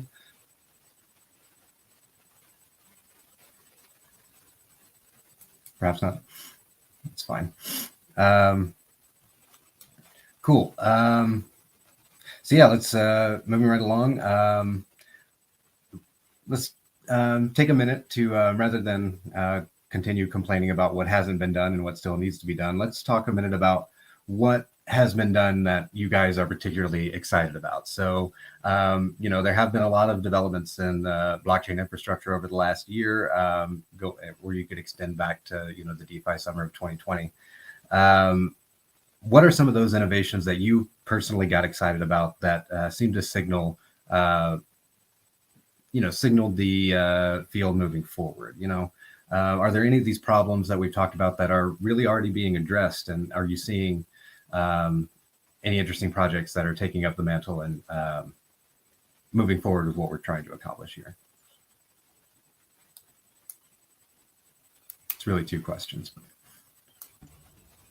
I'm happy to hop in on this. So I think, oh man, I'm going to give a shout out to a company that probably isn't expecting this, but so I actually think the Graph is doing some really incredible work, making especially DeFi specifically extremely accessible to developers.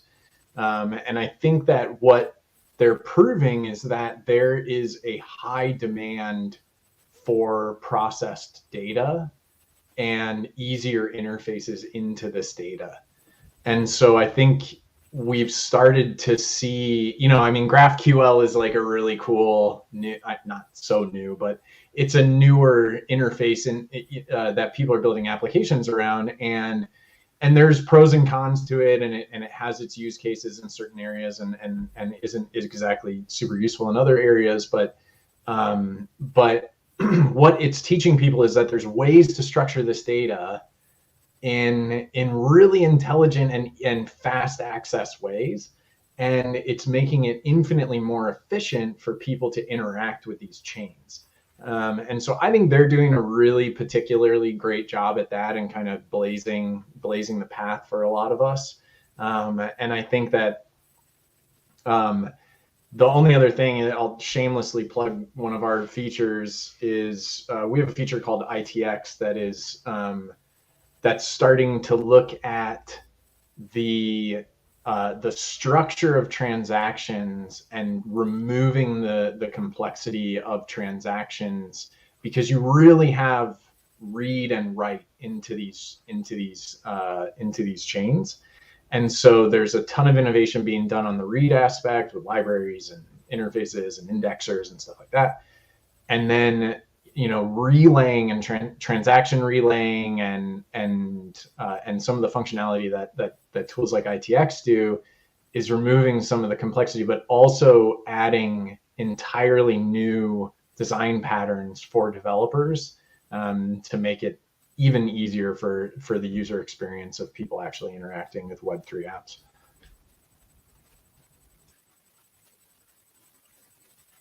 Awesome. And I suppose I should have clarified that question by saying that you are allowed to mention your own projects if they fit the description. Joe, you got something? Yeah, didn't want to like shamelessly just jump in and plug my own thing, but yeah, Block Vision. So you got something? Yeah, we're all about data storage, data analysis, APIs, like analyzing huge sets of data. We think there's going to be massive need for that over the next couple of years. We want to be sort of like at the forefront of that. So yeah, all that space we're super excited about. On a tangent, there's other infrastructure over the past year, not related to my stuff. The EU announced their own blockchain services, aiming to provide cross-border access for its citizens, stuff like creating their own ID and moving between countries. So I think that's kind of exciting, where like governments are actually getting involved with blockchain and sort of putting something as important as users' identification on chain.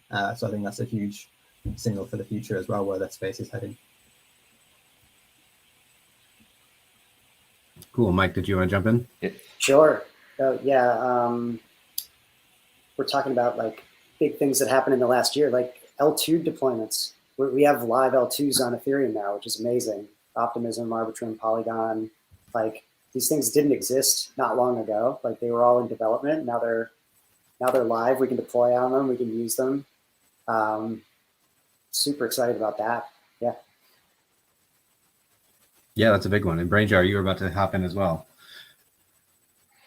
Yeah, no, I mean, I think for us, like we're, again, like our core focus really is doing kind of like some of the things that have been mentioned, which is sort of finding ways to spawn kind of the creation of cross-chain applications, building on, and having bridges and other sort of interoperability solutions in the back end to facilitate these like more optimized user experiences. So I think for us, like it's definitely been, it was, for sure kind of like an uphill battle, especially with in the first half of the year, kind of L2s getting delayed. But of course, it's a huge achievement now that we actually have them, and there's like lots of really cool stuff happening across these different ecosystems. I think Polygon has also emerged as like a huge kind of like thought leader on this space, sort of like with the massive portfolio that they've put together of scaling solutions. But yeah, I think sort of now the tide is turning where I think, you know, solutions like ours that allow people to build these cross-chain applications that can do things like arbitrage and yield chasing and sort of like on a more primitive level, and then on a more sort of complicated level, sort of being able to deploy different parts of an application across different ecosystems. I think that is really sort of, it's exciting to see these types of things getting more and more adopted by the developer community. I feel like there's definitely been a mindset shift, especially in the past kind of like few months.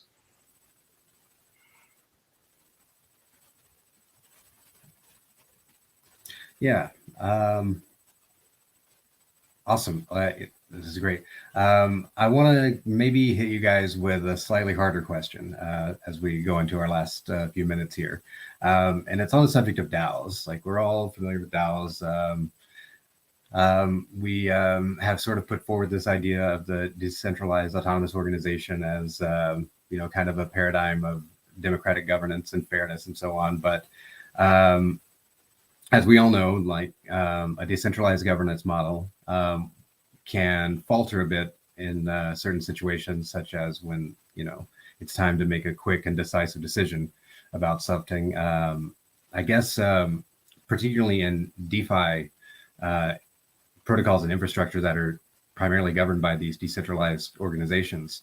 How do you think about the core tension between a decentralized governance model and, you know, quick, efficient decision making? Have you given thought to that recently?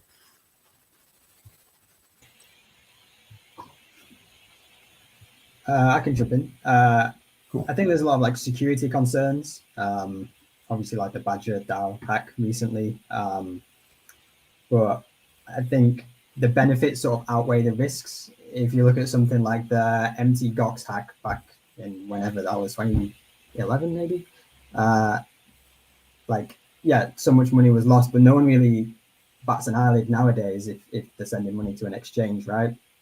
I think we just need to sort of like learn from the mistakes in the past, fix these security issues going forward, and then sort of build a better platform for these DAOs to sort of expand, I guess. Okay. I know a lot of people have controversial takes on this. I feel like a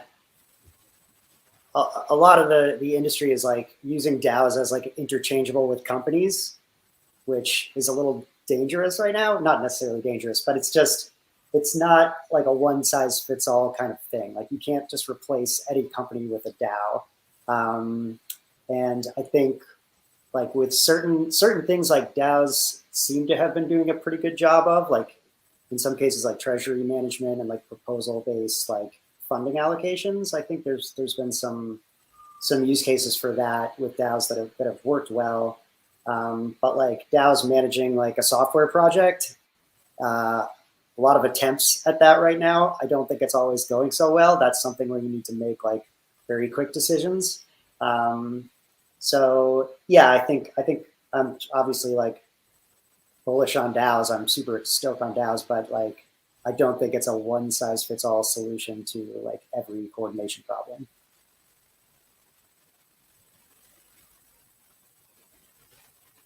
Thank you.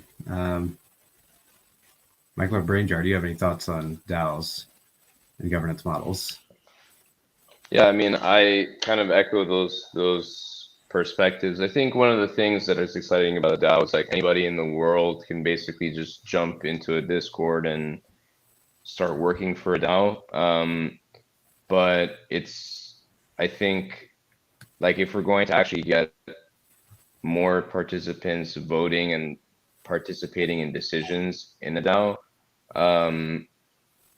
there needs to be like propagation. There needs to basically be like DAOs can't just all live on L1. And I think it's like really actually like philosophically quite toxic, where a lot of DAOs are based on L1. The voters are mainnet users, and they're basically governing different instances of a protocol, and the user bases across mainnet, across Polygon, across Arbitrum, etc., are all ridiculously different. And you sort of now have like mainnet users kind of governing users on other chains and ecosystems, which I think is like, yeah, really toxic. It's not really something that people like talk about per se, because it might not necessarily be a problem now, but I do foresee there being a lot more increased participation like globally in DAOs if there was a solution to this problem. Anyway, just like my 2 cents. Yeah, I guess my general sense on it is that governance is really hard. And I think if we're trying to simplify it down to, oh, we can solve all the complicated things of governance with a token, I think that that's being a bit naive. And I'm not saying that people are doing that, but I think like where I see DAOs right now is that like it's people taking the interesting new mechanics that this technology allows and experimenting with how this can be applied to the patterns of networks and coordination with people and governance and things like that. And so it's one of the many experiments that people are doing. And so it's proving it's going to take time where it goes, okay, it doesn't work for this, it does work for this. And as long as people are smart about running those experimentations and being honest about where things fail and where things succeed, I think it'll be a really, really cool mechanic that people can take advantage of. And I just think that people have been studying governance for a long time, and I just hope that like this attracts some of the kind of the leading thinkers in those types of disciplines into thinking about how this can be applied using this technology. Very cool. All right, we've got about 3 minutes left. I want to follow that one up with an easy one. What are you excited about going into 2022? Infrastructure related, that is.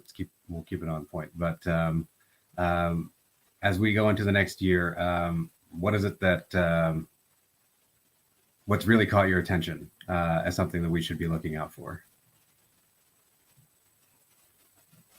So mine for this is a super easy one. The ETH merge to proof of stake. So to me, this is next year is going to be the year where developers are starting to interact with Ethereum when it's using a new consensus algorithm. And that to me, the new patterns of how like developers are going to interact with the execution layer versus the consensus layer, and having those separate, and the improvements that we're going to see with potentially peering of the pending transaction pool and stuff like that. I think that it's going to be a really exciting year seeing how all that unfolds. Yeah, that's a big one for sure. Sorry if you stole anyone else's answer.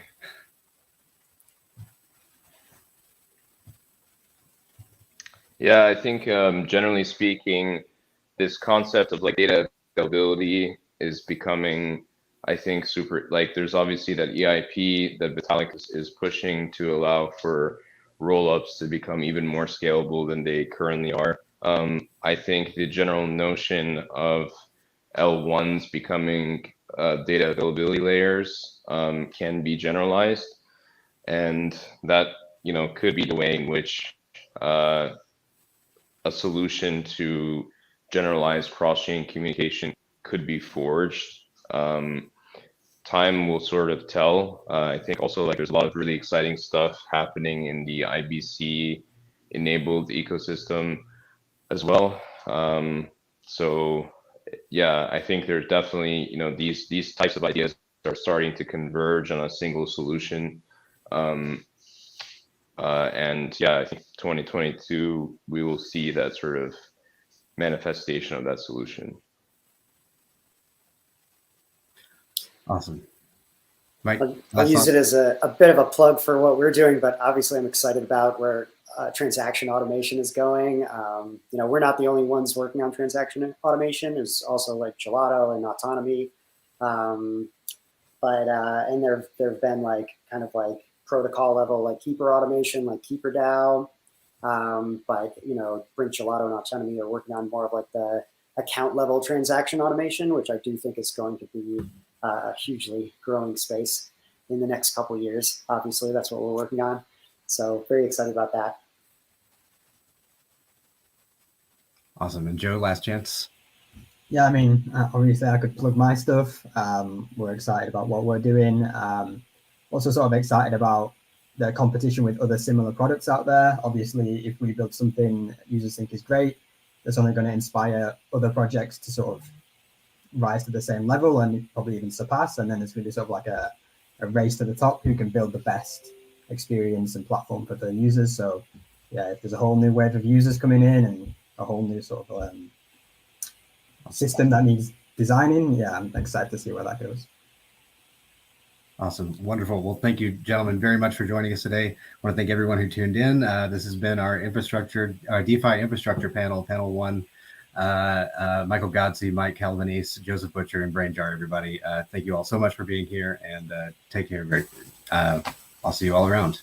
Thanks, Jacob. Thanks, guys. Thank you. Bye-bye, everyone.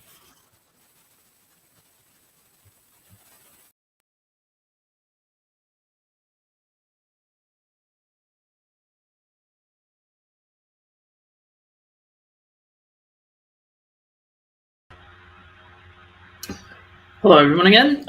So that was the infrastructure panel. Up next, we have a panel on NFT and games and metaverse. Obviously, you might have noticed by what the teams have been building in this cohort that we're super excited about gaming and the potential of NFT technology. So we have a panel dedicated to just that, and it's up next.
Hello. Hey, Dean. Sebastian. Hello, Hey, everybody. everyone. How are you? Hey, guys. Sorry about that. No worry. Is this So the I was green? maybe confused, but I had to get in on my phone, and I guess it wasn't working on the PC. So anyway, are we good to go? All right. I believe so. I think we're live. All right. Anyway, Yes. sorry about that. Had technical difficulties, everybody. My name is Dean Takahashi. I'm the lead writer for GameSpeed at VentureBeat, and happy to be the moderator of this session. And I'd like to have everybody sort of just go around and quickly introduce themselves and give a short description of what you guys do and why you're also relevant to this panel. Why don't we start with Sebastian Borchet? Yes, hello everyone. I'm the CEO and co-founder at the Sandbox, which is a gaming virtual world where users, players, and creators can make their own 3D asset and game experience, monetize them through the use of NFTs and blockchain. I'm also the president of the Blockchain Game Alliance, which now is an organization that counts more than 300 members, promoting adoption of blockchain technology within the video game industry. All right, and David? Hi, everyone. I'm David Moore, co-founder of KnownOrigin, a digital arts platform that's built on the Ethereum blockchain. We started in 2018, fourth smart contract on OpenSea, so we're quite early to market. Now have a 5,500 strong cohort of artists, super engaged community, and we are pushing innovation in the blockchain space and NFTs. Great, thank you. And Lin Dai from OneOf? Yeah, great to be here. So OneOf is the green NFT platform for the music community that was kind of backed by Quincy Jones. We launched earlier this year, has launched collections with Doja Cat and Whitney Houston and tons of other major artists. We are also the official NFT partner of the Grammys for the next 3 years. And Sam Kim from Metalcore. Hey, Dean, nice to be here with you. I feel like this is a milestone moment for me. I've been waiting to be on a panel with you for 10 years now, and so I finally get to do it. I'm excited to be here, guys. I'm part of the founding team at Metalcore.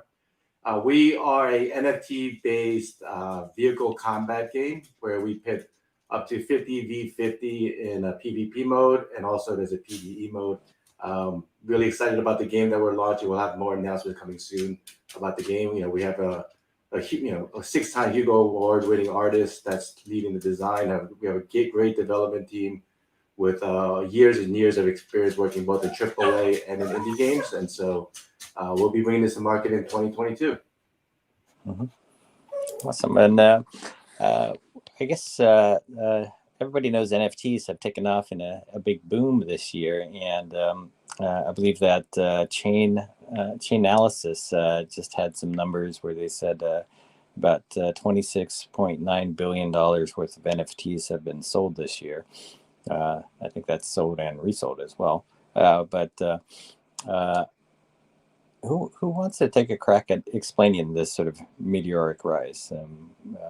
Anybody thought about the way to properly explain this, I guess.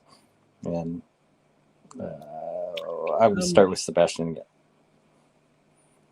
No pressure. All right. I think it's definitely an exciting year when you look at like the growth. I was looking at some statistics compiled by Consensus, and like it's been increased 60 times the number of unique daily users who are trading NFTs, and 360 times this year the volume of those transactions happening on a daily basis. That's just reflecting, think of like the increased hype and engagement of new communities jumping off here, and the broader reach overall of the ecosystem into new market developing countries and type of application and services behind. We've seen this year the rise of essentially crypto art at around February, March, with a sale of the Beeple piece, followed by the rise of profile picture collection with the Bored Ape, etc. And now I think like definitely the rise of gaming NFTs with Axie Infinity, virtual lands led by Sandbox now, and is going to expand beyond here through additional utility. Like I think that's definitely where the market is trending. Mm-hmm. Yeah, and anybody else want to build on what Sebastian said? Yeah, I'll add to that. So Dean, I mean, we've been building the technology on music NFTs for kind of over 3 years, right? It's really this year that everything really started exploding. I think there's a combination of factors. COVID is a big part of this. I mean, certainly, everybody's at home and they're looking to connect with different communities, and NFTs actually, when done right, is like really all about communities, right? So in that, coupled with all the central governments overprinting currency, give rise to blockchain and cryptocurrencies in general. So I think those are a couple kind of perfect storm scenarios where we're really allowed NFT, and even physical collectible had a great rise, in the last kind of 24 months, right? So it's kind of a little bit of a perfect storm. Mm-hmm. Okay. And second part of that question, I guess, is interesting as well. And maybe David, you could start with that. Are we currently in a bubble then? We've got a boom that's happening. Are we in a bubble, and how can we tell? I guess. So. I think we're still feeling out what this space actually is, and I think the more we had a little taste of adoption at the start of the year in February, March, April, and we had a big spike around the Beeple time and the Sotheby's sale that kind of opened everyone's eyes and got us in. Kind of the mainstream media saw us on Saturday Night Live, and I think CNN were like covering half the marketplaces that were out there. And then, like Sebastian says, you saw the adoption of like Bored Ape Yacht Club, and then influencers and celebrities started getting into the space. And I think that always is a bit of a signal, good or bad. It's a signal of adoption. But I think you've seen it cool off in the middle part of the year, and then we had another kind of spike. September, October, November, I think OpenSea had their like record-breaking month in September, and then I think 2022 is going to be really interesting. It's either going to we're going to have a big correction, and maybe the NFT space has a bit of a shakedown, and it's like which parts of the NFT space are going to be affected most? Is it going to be the collectible side? Is it going to be the art side? Is it going to be the gaming space? Or are we going to see another January like we saw in 2021, where the year just started at like an incredible rate and it was hard to keep up? And I think a lot of platforms were trying their best just to keep up with demand. So it's hard to tell. I don't think we're in a bubble. I think we're still figuring out what this NFT thing is. And I think we can't get carried away with, if anyone tells you that they're an NFT expert, they're probably like delusional or a charlatan, because we don't know enough about what these things are yet to say we're experts in the field.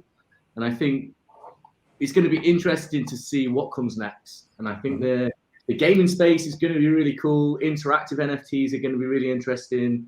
Things that change over time depending on events or triggers. That's what we can do with digital art. And I think there's way too much we've yet to explore to say that we're in a bubble and it's going to pop, because I think there's going to be new stuff coming. And I think 2022 will definitely shape the next couple of kind of years of what this space will be. And it's either going to go crazy or it's going to quieten down and people are going to like get down to innovation again. A bit like the end of the ICO phase in 2017. We kind of went through that tough period of 2018, 2019, and everyone just built stuff. I think we could go into another period like that where we just go back to building interesting things. And then it feels like NFTs may follow the pattern of Bitcoin, where periodically it has these crashes and corrections that look pretty frightening at the time, but then a few months later, it's back to a new peak, I guess, and it just keeps on growing. And I think NFTs maybe could follow that kind of pattern too. Every now and then there's a panic, but the general direction is still probably good growth. And I don't know, Sam, do you have a reaction to that? Maybe? Yeah, I think like we've kind of seen this playbook before, right? Like when you look at the dawn of like the internet in the late 90s and early 2000s, like the potential for that technology, and then same with NFTs and blockchain, is so tremendous that a lot of money is going to pour in, and some assets are going to get overvalued, without a doubt, just because the potential returns are so high, right? So if you find the next Amazon or eBay, like in the early phases, the return potential is so high that there is going to be some money thrown at bad projects or bad NFTs or so forth. It's inevitable. But what I find unique about this is that at the same time, while I see a lot of things that may be categorized as overvalued, there's also a lot of undervalued things because the technology is emerging more rapidly and the use cases are emerging more rapidly. So, I look at things like digital sculptures. I look at some of the gaming assets out there. It's still, there's a lot to be unearthed, and there's a lot of hidden treasures out there. And I think we're seeing use cases evolve far more quickly than we did in prior kind of like with the internet. Like David was mentioning, like we're actually building today. We're not just sitting on there getting financial rewards. Looks like we lost Dean for a second, but perhaps he'll rejoin us. But I think that's what's important, is that we're seeing these use cases. We're seeing things like Axie, and we're going to see iterations on top of Axie to generate more use cases. We're seeing things like Sandbox, where we're all using all of these things. So do I see a bubble? No, I mean, there's some pockets here and there where we see some frothiness, without a doubt. But ultimately, I love where we're going. I think we're going to see a lot more new and emerging use cases, like David mentioned. Things like OneOf as well. And so I think the future is bright. We may have a few bumps along the road, but I don't anticipate anything too severe. Yeah, I mean, we can riff on this. I think part of this is also it's a little bit different than 2017, right? So I think each of the project itself, not just the platform, each project on our platform is kind of its own mini ecosystem, its own mini like kind of currency, but it's not a currency, right? So it's its own community, like really values that collection, whether it's kind of a multi-edition thing or it's a like 10,000 unique one-of-ones.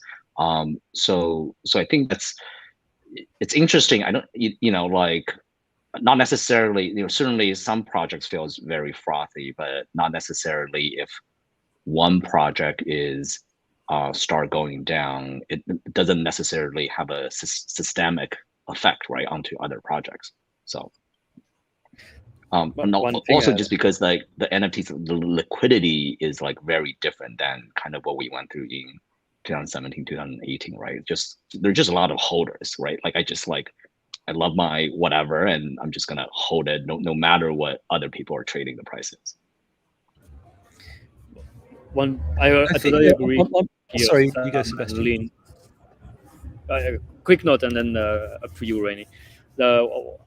Something different than what we've seen before is like NFTs are assets that are really can be moved across different applications, and their utility can be different. And that the fact that some projects are adding utility to those NFTs is actually increasing their value over time. If we even take example of art, or if we take example of like profile picture, you might think, all right, those are just initially art and collectible, but in the metaverse, typically with games, with Sandbox, those assets get a new utility. They become characters that you can play with, or become things that you can interact and expose. Hence, people will tend to enjoy having them, hold more of them, and then they are less willing to sell it. If there's a community which is less willing to sell the NFT they hold, like the value of it is going to increase, while at the same time the demand increase while the supply remains limited. And that's one of the key effects that we're already seeing in place, typically with Axie Infinity, with Sandbox and various collections like Bored Ape in the ecosystem. And sorry, Raini, I forgot to introduce you because you had no picture. Anyway, would you like to do that? I'll give a quick intro now. I'm Mindspheres. I'm the co-founder of Raini.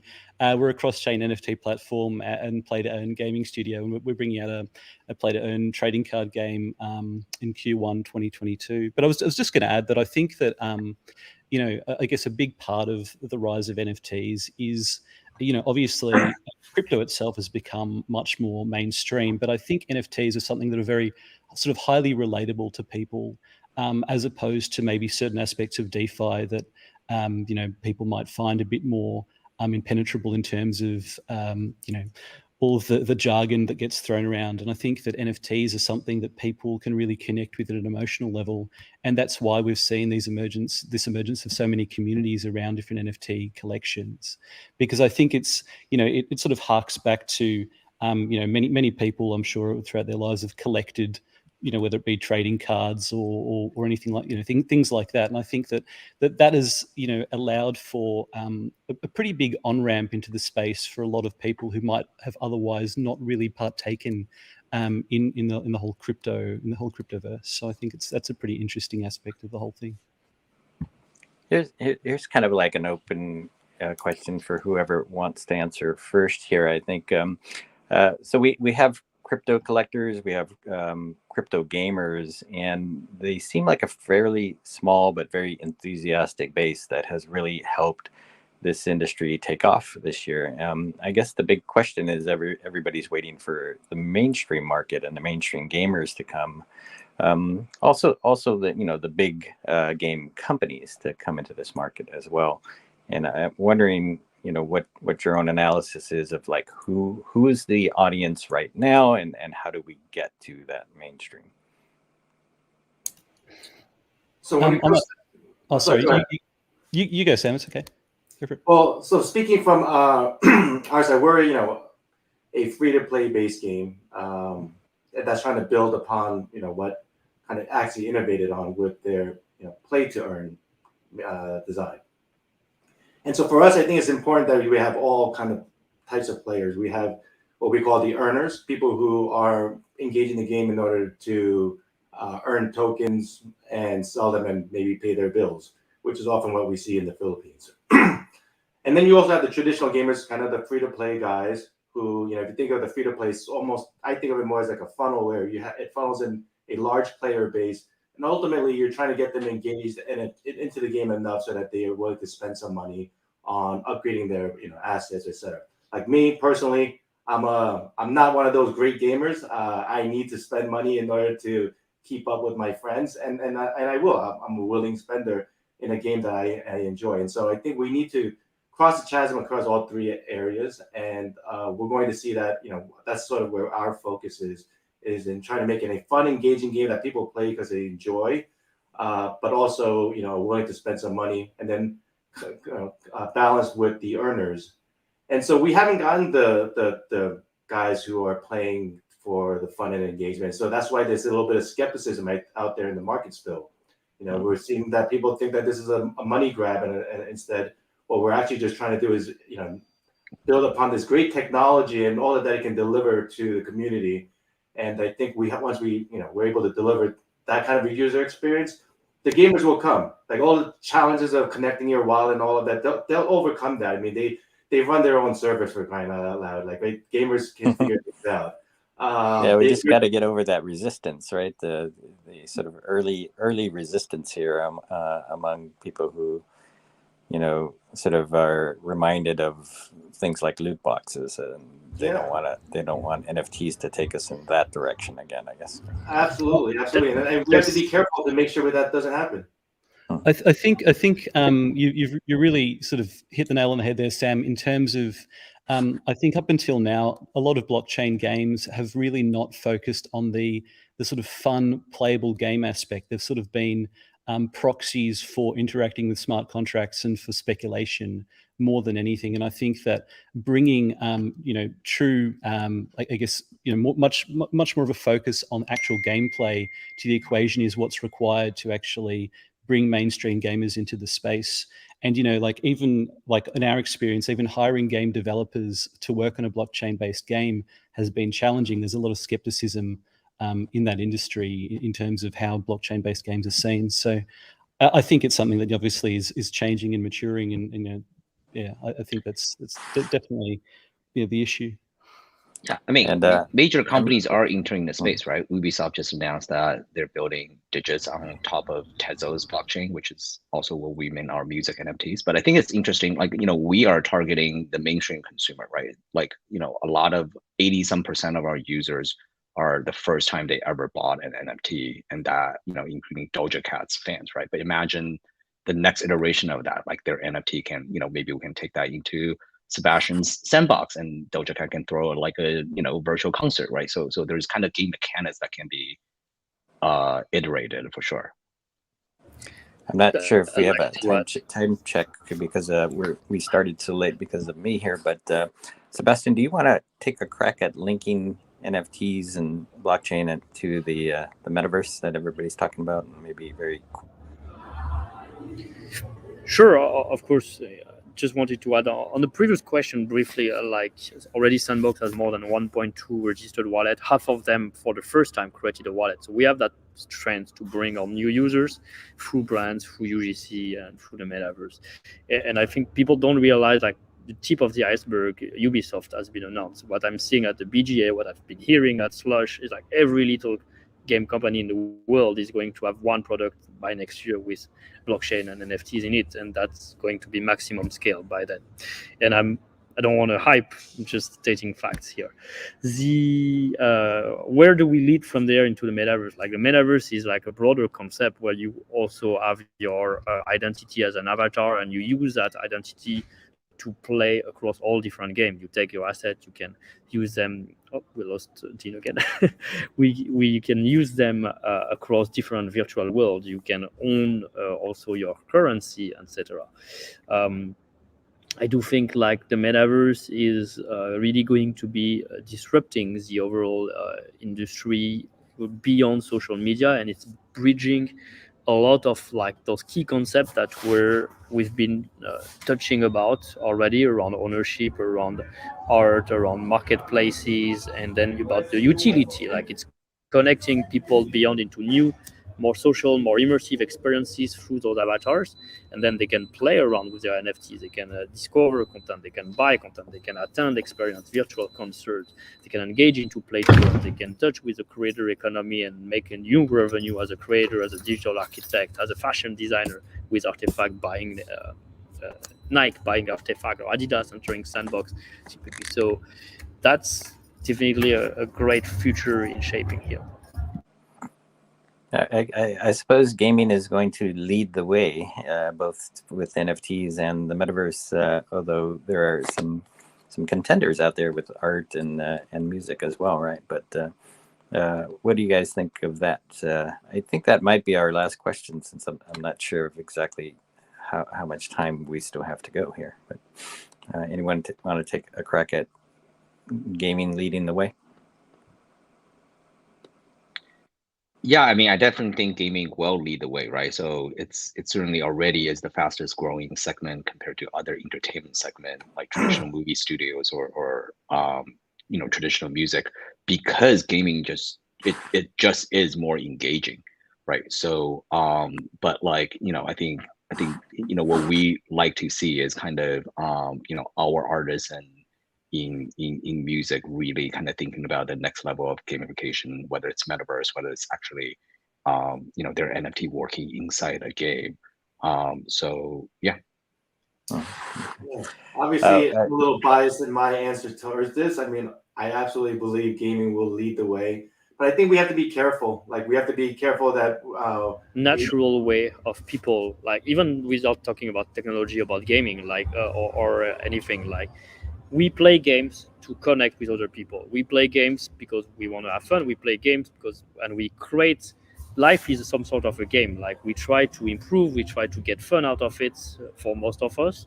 And I think, like, definitely into the metaverse, like, gaming is going to bring the core inherent mechanics of like fun, of engagement, of retention that NFT alone as a medium is missing. So that's why, in my opinion, gaming is a natural use case that will keep growing and expanding. And they did inform me that we do have a time for a few more minutes here, and so I think what I'd like to do is go round and ask for your prediction for 2022 for NFTs, gaming, and the metaverse. So why don't we start with David on that? More kind of assumptions. Predictions are tricky, so a couple of assumptions from our side. I think wearables and digital fashion could potentially be quite big next year as we zoom out and turn our little circle avatar that you see on social media into online identities. And I think potentially the music industry is going to wake up to the power of NFTs and blockchain. And I think we might see some big players from the music space move into the NFT community as well. So yeah, digital fashion, wearables, and music, and all things around that kind of encapsulate the community. Great. Sebastian? Prediction for 2022? Well, without any surprise, like many game companies launching their product involving NFTs and play to earn, it might take a new form than what we've seen and experienced so far. Competition is great in my opinion. It's going to bring a lot more innovation in the space, and we'll continue to explore the possibilities that true ownership is offering. Virtual land as a second prediction will keep growing. I think it's becoming more and more natural to have like your own home in the metaverse, to build your house, to invite your friend to run your events, and do many more of those things. And keep looking at how do we connect, being part of communities through NFTs, whether we are a fan of celebrities, whether we are a fan of artists, of creators, or just here by a financial interest as well. And I forgot your name, Raini. I mean, I think David and Sebastian touched on many points that I would say, but maybe one thing that hasn't been mentioned is probably, I think technological advancements in things like VR and AR will, I think, help with maturation of the space as well. I think we're going to see, I think Apple, Google, and Microsoft all working on some pretty interesting AR technology, which I think will play a role in further adoption. And as well as the VR stuff that I know Facebook, Oculus is working on.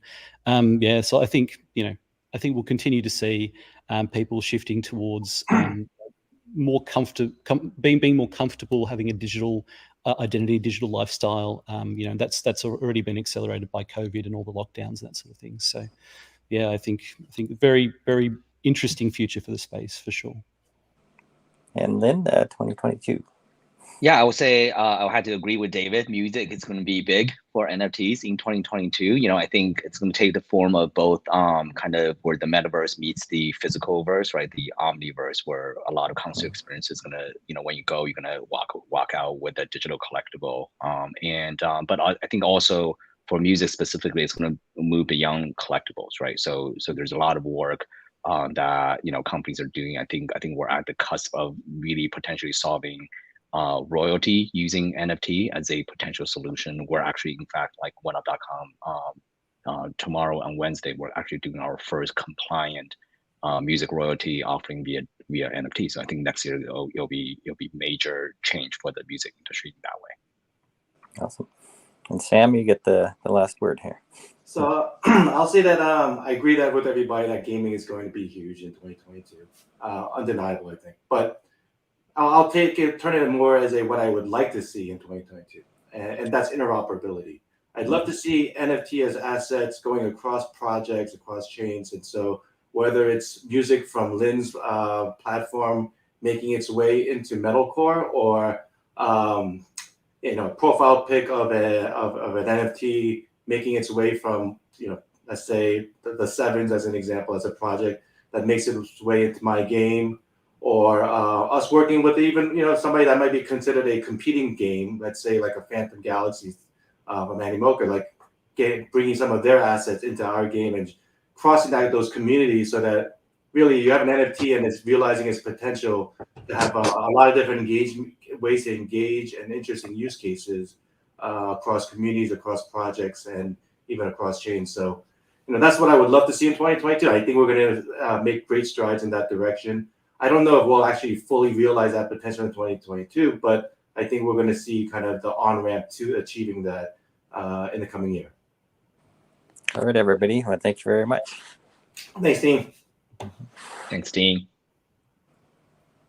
Thanks, everyone. See you soon again. Bye. Thank you. Bye now.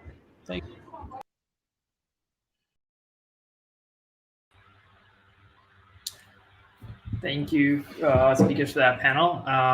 Up next, we're going to talk about infrastructure around gaming and metaverse. So, we see metaverse as another frontier, and it was, as with any frontier, you need new picks and shovels, you need infrastructure, you need all of this building to support these exciting use cases. And that's what the next panel is dedicated to.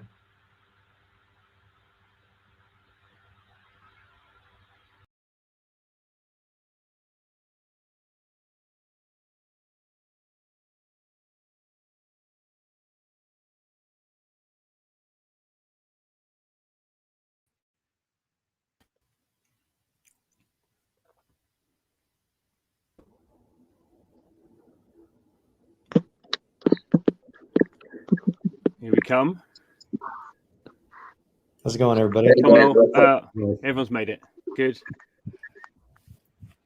How we doing? Are we all okay? Yeah, can't complain. That's a fun. No, okay. So, hello everyone. As Elias said, for the next half an hour, we're going to be talking around the area of decentralized gaming infrastructure, which sounds very dull, but I'm sure my experts will make it sing with interest and excitement. My name's John Jordan, and I've been in blockchain space since 2018, done a number of different things, and currently continue to do a number of different things, do some investing with Hero Capital, and also run my own podcast and YouTube channel and various other consulting things. But I'm really not important. I'm not here really to talk very much. I'm here to sort of get the juice from the experts. So shall we start off? John, do you want to introduce yourself and talk a bit about what Umbrella Network does? Sure. Thanks, John. And thanks, guys, for having me on. My name is John Chen. I'm part of a project called Umbrella Network. We are a decentralized layer 2 data oracle.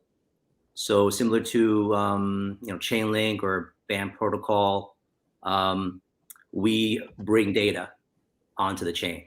So it could be cryptocurrency pricing pairs. It could be stock prices and commodities and financial data. It could be weather. It could be sports statistics. It could be randomness to gaming projects. Any type of data we bring onto the chain. What makes this a little bit different is most other oracles, when they bring data on chain, is usually done sequentially or linearly, meaning one piece of data at a time. So if a project, let's say, wants the price of BTC USD or Ethereum USDT, or let's say like the S&P 500, most data oracles need to get each piece of data one at a time and write it to the blockchain. So with certain chains like Ethereum, where gas and transaction costs can be quite high, or even lower cost chains, but you need to get a lot of data, those costs can get prohibitive, and it could be time consuming and not scalable.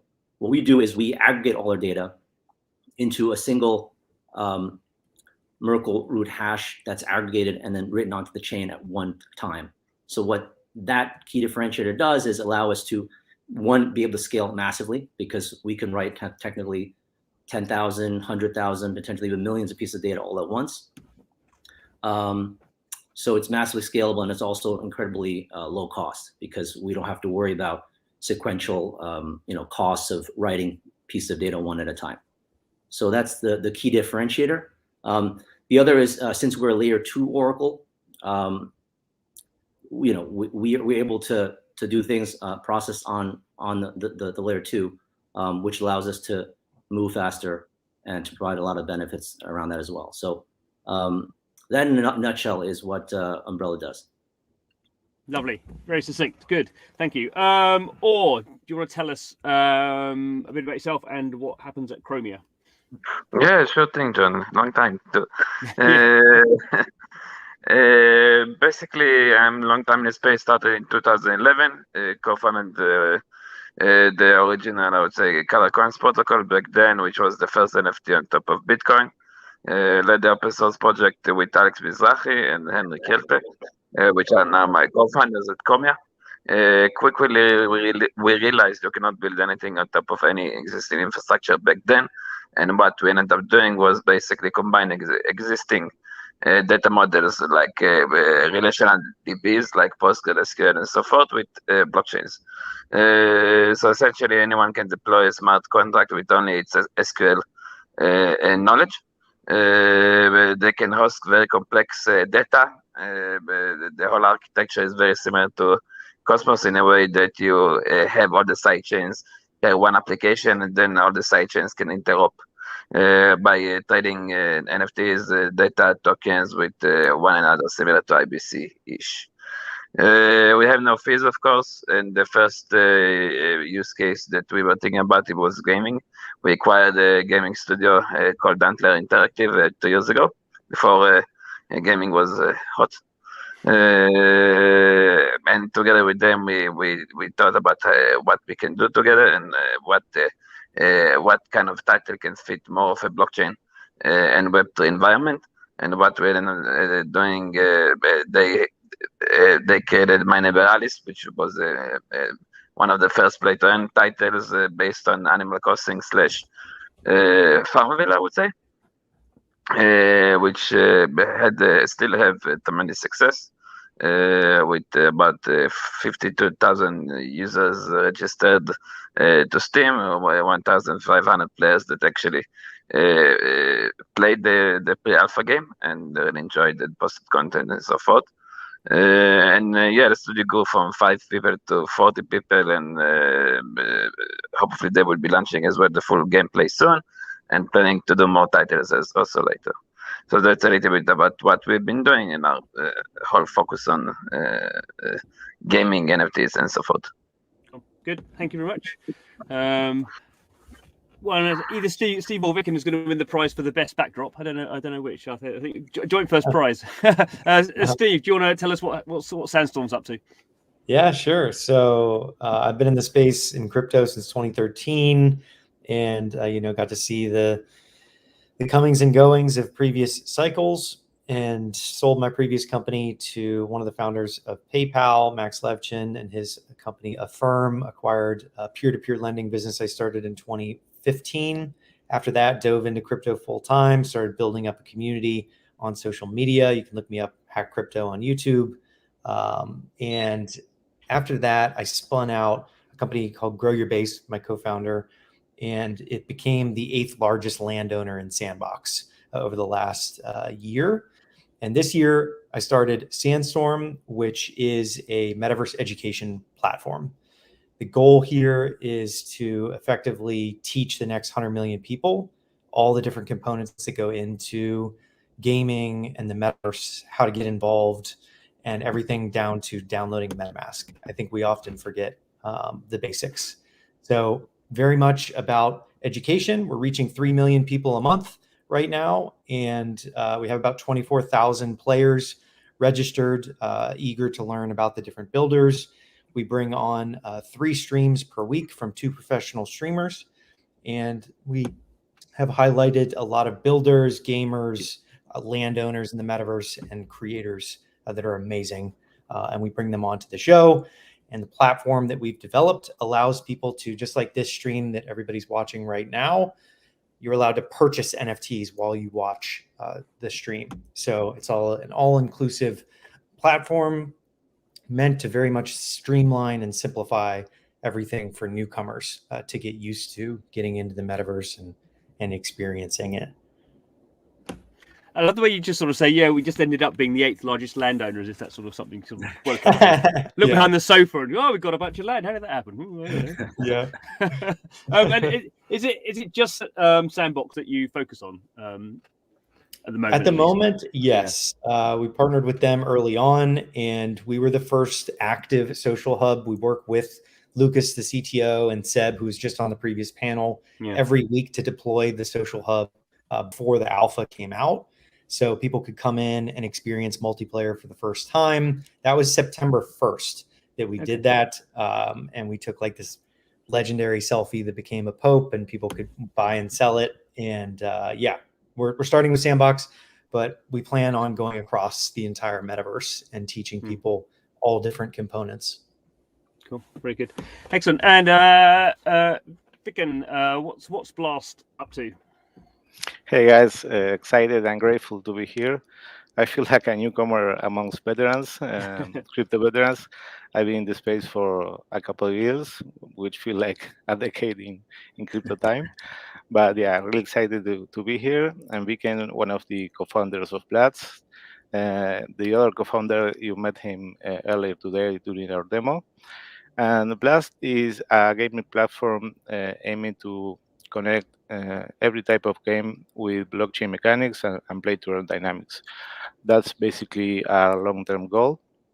Our short-term goal is providing users a product to enable 1 versus 1 challenges, team versus team challenges, and tournaments in a decentralized way. And the idea is to show the average gamer how to provide a better way to engage in these types of competitions and gaming experiences, like playing competitively without having to rely in a centralized party for the tournament organization and the payment process and all those sort of stuff. But Blast is also an open composable platform for gaming studios to integrate with us to provide, and we provide tournaments as a service in a way. The idea is that we integrate with Web3 games on chain and with legacy traditional games through Oracleized APIs. And we'll fetch the gaming data, the scores, and all there is to know about every gaming experience on our backend, which is a backend comprised of smart contracts to enable this type of use cases. Play for fun, but also for profit, and to have a financial upside on your gaming experience. That's basically, in a nutshell, what we do.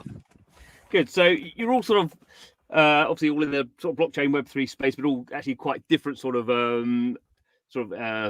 companies with doing different sort of things. So hopefully we'll get sort of I guess different angles on what might be the same problem. So we're talking about infrastructure. So at the moment, we're sort of early in where we are in the sector. But do you feel like there are still sort of insurmountable technical challenges to be overcome? So are we so early that we can't really see over the next year how fast we're going to go because there's just some stuff we haven't done? Or do you feel like now, some of you have been in the space, getting on, almost 8-9 years now, are actually a lot of those fundamental things sort of dealt with now, and now we're dealing with things like education and dealing with maybe some sort of kind of second degree issues rather than sort of primary issues. I mean, John, maybe start with you. How do you see it? Is it, Oracle stuff is sort of has to be a bit boring, but sort of fundamental to how blockchains work? Is there still key stuff that you guys really have to do R&D on, or is it kind of a little bit sort of tinkering around, kind of optimizing your kind of data flows and stuff? No, I mean, I think, John, you're right in the sense that things are still super early. The metaverse is still kind of in its phase of forming. So I think it's important to figure out some of those things, particularly as it relates to oracles. The data management aspect of it is still kind of in development stages. And so is, I think, some of those current limitations with some of the blockchains in existence today.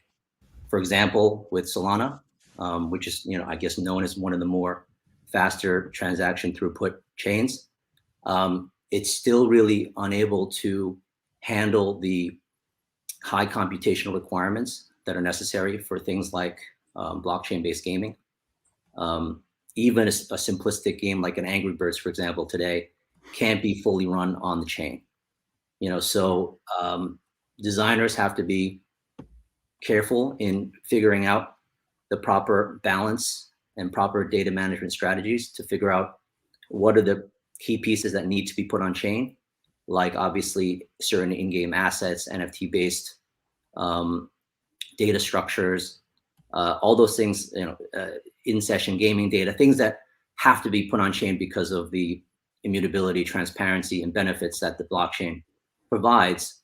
But most of the computation has to be done off-chain. So obviously, it's still early stage. Things are still centralized. We're not at a stage where we can get to the level of decentralization that we may want to down the road. There's still, I think, challenges with onboarding, like Steve mentioned. There's still a lot of education that needs to be done because, look, if we look at gaming as an example, 3.6 billion people play games around the world, but how many people currently today have cryptocurrency wallets? It's a tiny fraction of that. But right now, wallets are necessary to do almost anything on chain. So as the metaverse evolves, we may need to figure out ways to lower the friction to onboard players, users in general, in order to get the broader adoption that the overall ecosystem is clearly going to have, but it's going to take some time. So, at the end of the day, I think it's still early with lots of room for improvement and evolution across many fronts in the coming, kind of months and years. I mean, Steve, I guess you kind of sit at a less sort of technologically advanced, if I might say, sort of situation where, you're sort of education is your thing, but do you still feel like, when you're trying to, interact with kind of the sandbox and do things like, sending NFTs on a stream, which is presumably, as much as I know about it, fairly technologically advanced. It's not just, you have having to use someone's infrastructure there. Do you feel like you've got the infrastructure you need to sort of scale as fast as you would like to, or is it sort of tech that's holding you back, or for you is it more just sort of the educational side and getting sort of people to sort of just sort of sign up and know this is a thing that you can do? Yeah, that's a good question. I think that just like John said, we are super early to the point where, for example, I've had some very high profile celebrities reaching out to us asking to launch, wearables in the metaverse, all these different things. And almost like they're ordering at a drive-through saying like, one, please. And it's not ready for that level of volume with gas wars happening the way that they do just with basic drops. So I think that the infrastructure has a little ways to go, but things like Polygon are going to be the gaming chain, I think, with a lot of these individual assets in game where they're, pennies to operate on.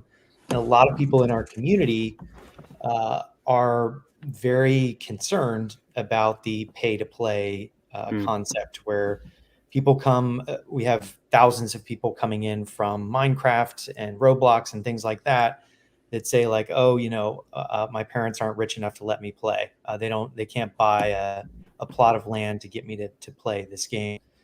And there is just such a thick layer of kind of cloud that we have to get through to allow people to even touch the tech first, because it's so intimidating to mainstream gamers, every different generation. I think what John had mentioned before was with the amount of crypto users is just teeny tiny relative to the world out there.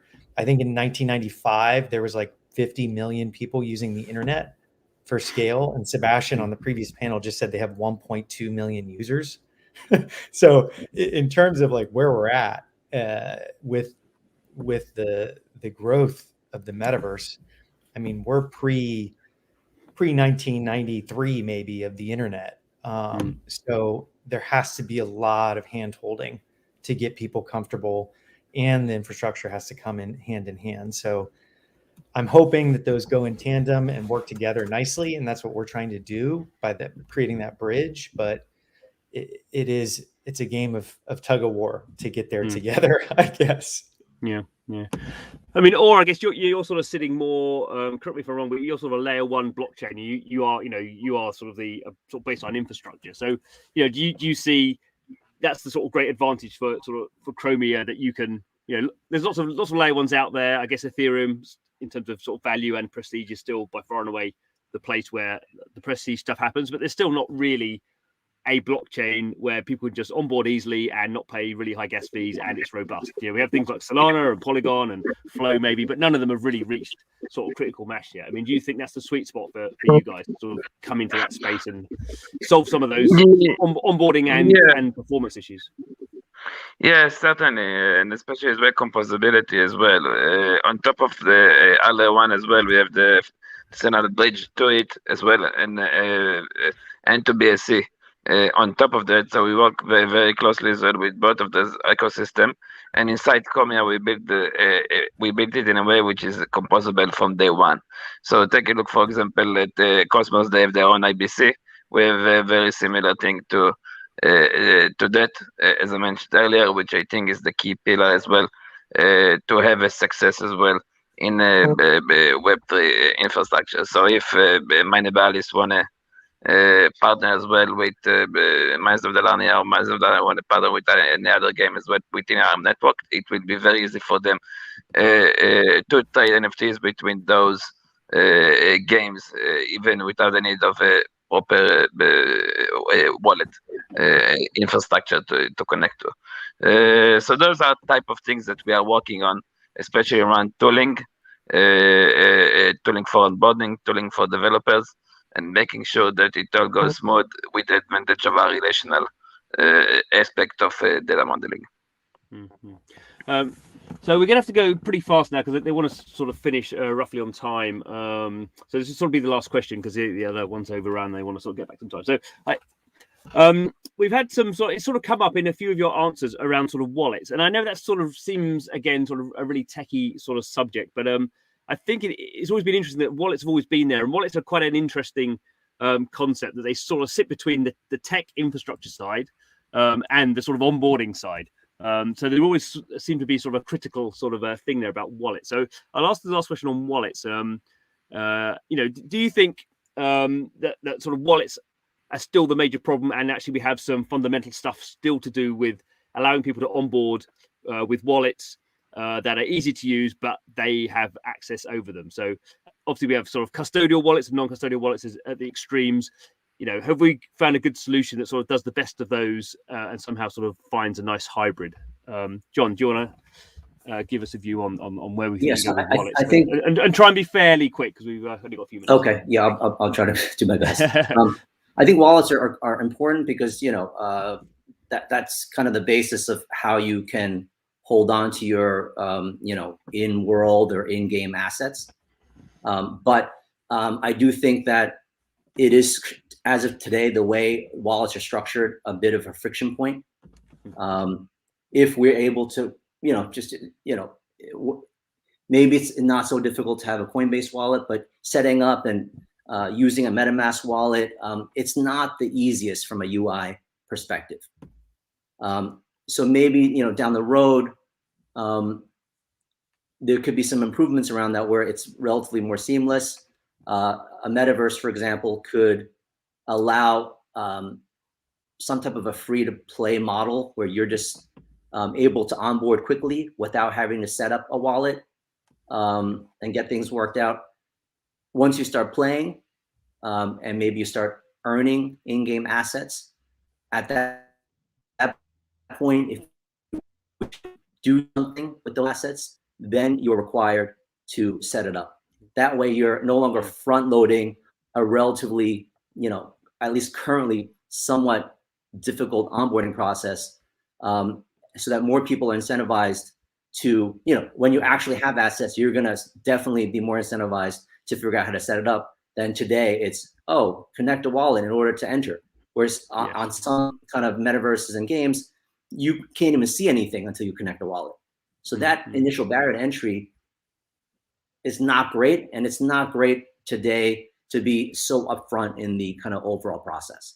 No, it's a very, very good point. We're putting the hardest thing in the front of the queue, and then obviously, the whole. I don't know if it's true, but I always heard this anecdotal thing that 99% of people who start a MetaMask wallet creation just sort of go what's this, and sort of leave.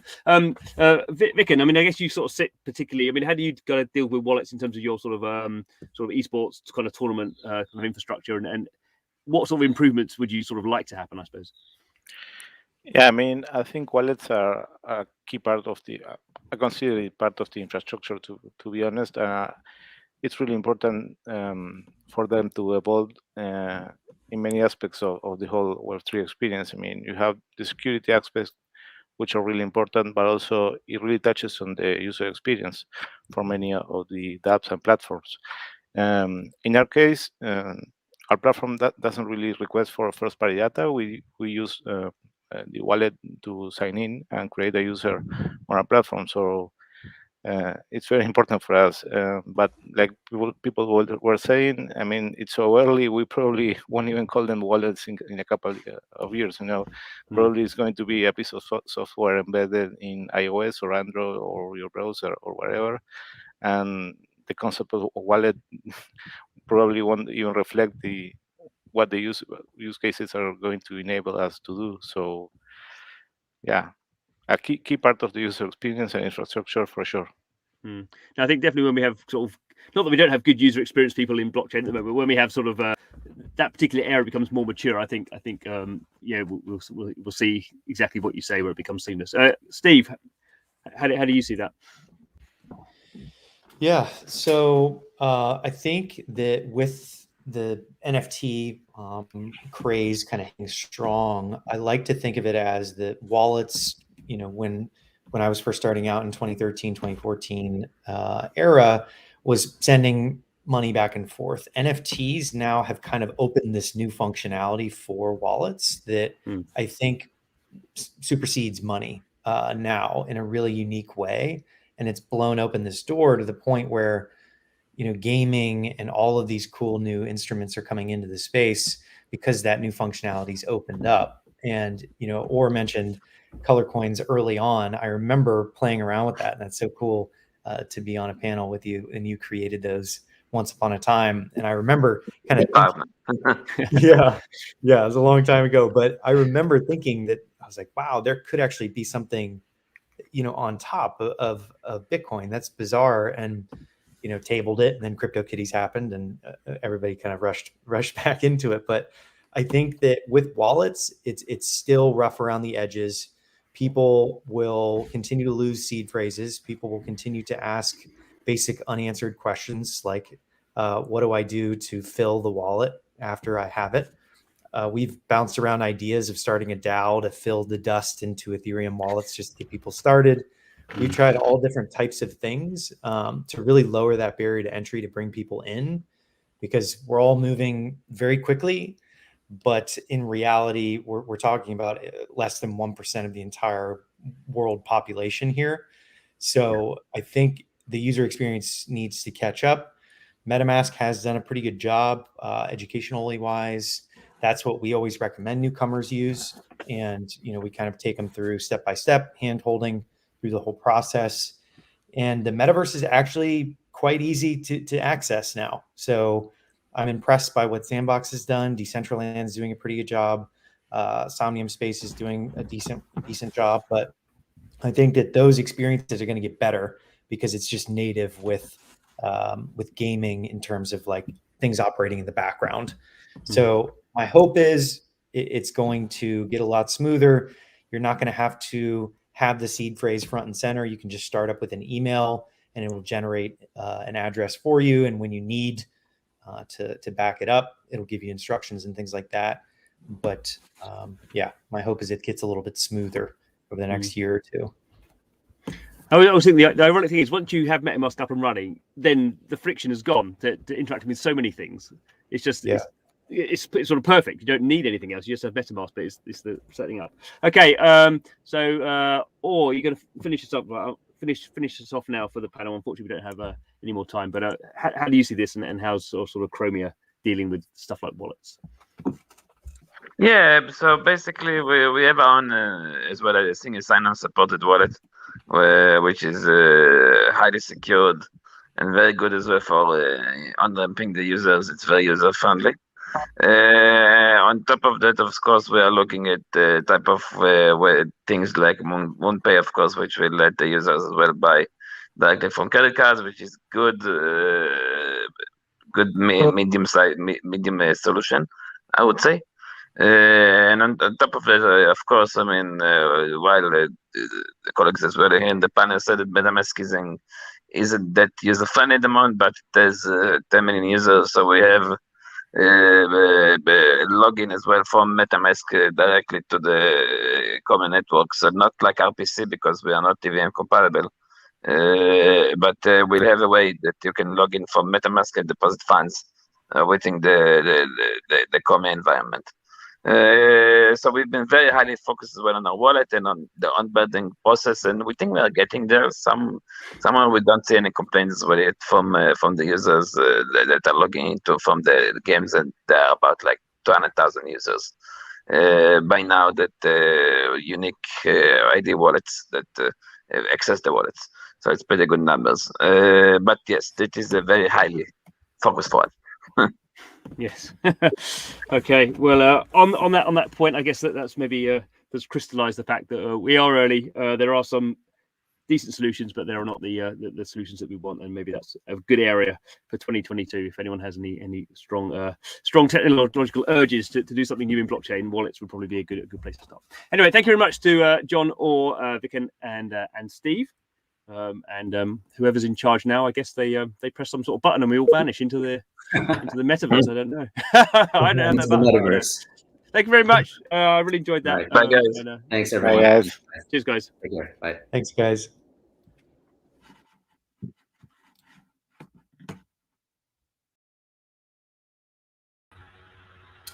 Thank you, speakers, for that interesting discussion. We have one more panel for all of you. This one will be on privacy and interoperability, another set of really key terms. As you know, we are believers in a multi-chain future, and we see privacy and interoperability as key for users to be able to transact and kind of go between both virtual worlds and the different chains. And so our next panel is dedicated to that.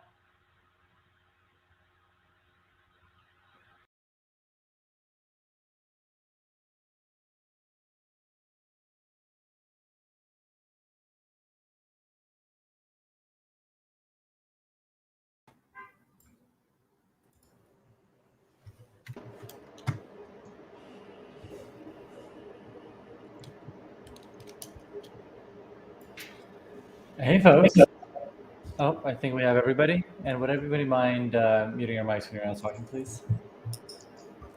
Cool. Well, hey everyone, thanks for joining us. My name is Victor. I am a protocol specialist over at Coinbase Cloud, which is formerly known as Bison Trails. Today I'm going to be moderating a panel with these fine speakers on privacy and interoperability. So to kick us off, would everybody please take a moment to introduce yourself and share a one-liner on what you've been working on as it relates to privacy and interoperability. Lisa, why don't we start with you and then go around? Hi, everyone. My name is Lisa Cuesta, and I'm the head of business development at Aztec. Aztec is a privacy-centric L2 that offers users both gas savings and privacy by default. We've been live on mainnet since earlier this year. Our team is the team that invented Plonk. So basically the kind of becoming an industry standard for ZK snarks and allowing private applications on a public blockchain. And the newest product, which I'll talk about today, is Aztec Connect, which will allow people to do private transactions, private DeFi transactions. Cool. Tori, you want to go next? Yes. Hi, everybody. So I'm Tor. I'm the founder of Secret Foundation. We work on Secret Network. I used to be the head of growth at a company called Enigma, which also renamed, just like Bison Trails. They are now known as Secret Labs. They're over in Israel as the core development team. Foundation works on growth and business development for the ecosystem, as well as community engagement. And we empower applications that are building on our ecosystem. We are a private, by default, smart contract layer one. We were the first layer one to launch with privacy preserving smart contracts back in September 2020. We completed that mainnet upgrade. So we've been over a year now with private smart contracts, and we've seen incredible stuff built across DeFi, and now especially on the NFT side, where private metadata and private ownership is essential to global adoption. So we're excited to use privacy to unlock usability and expand the design space for Web3 1,000-fold.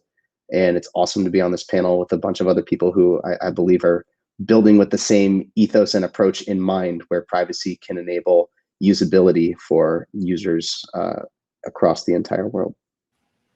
Thanks, Tor. Also, nice cat.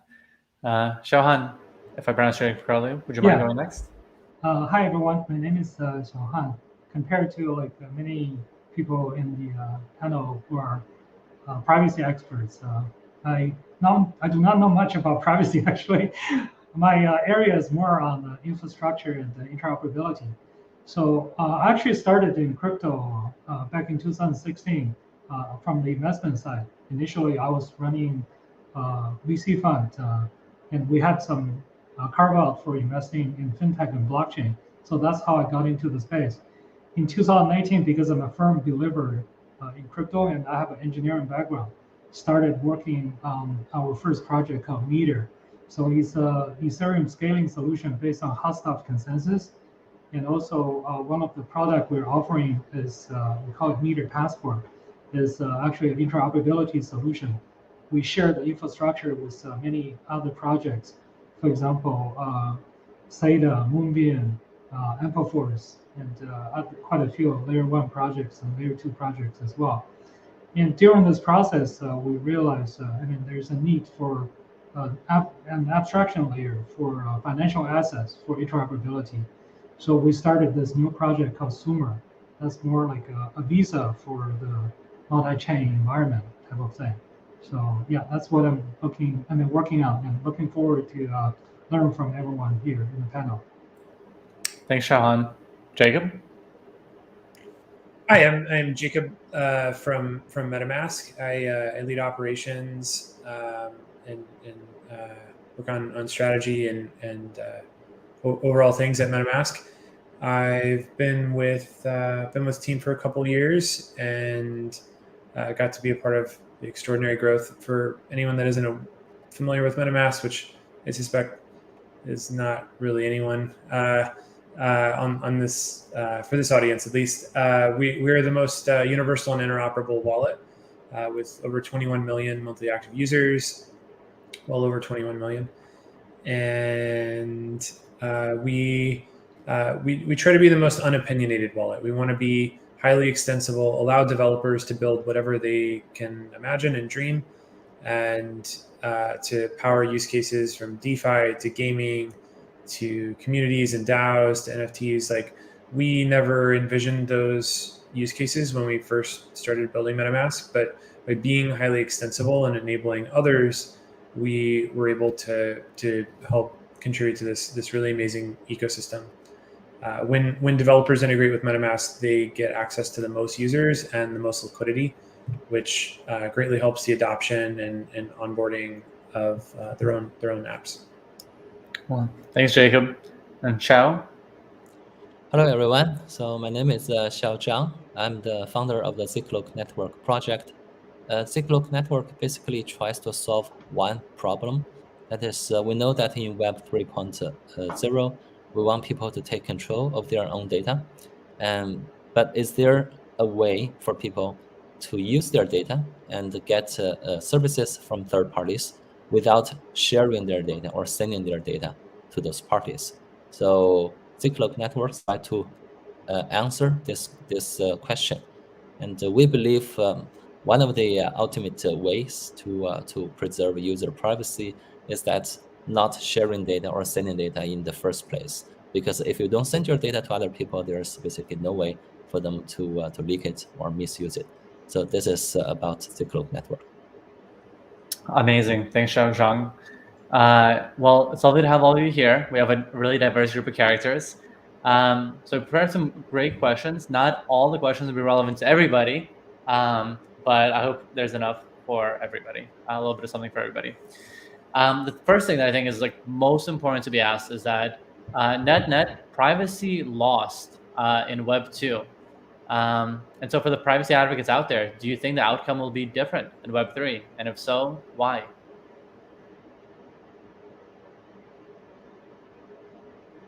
I'll let the man with the privacy hat kick us off. Well, that's just picking on me. No. Oh, you scared her away.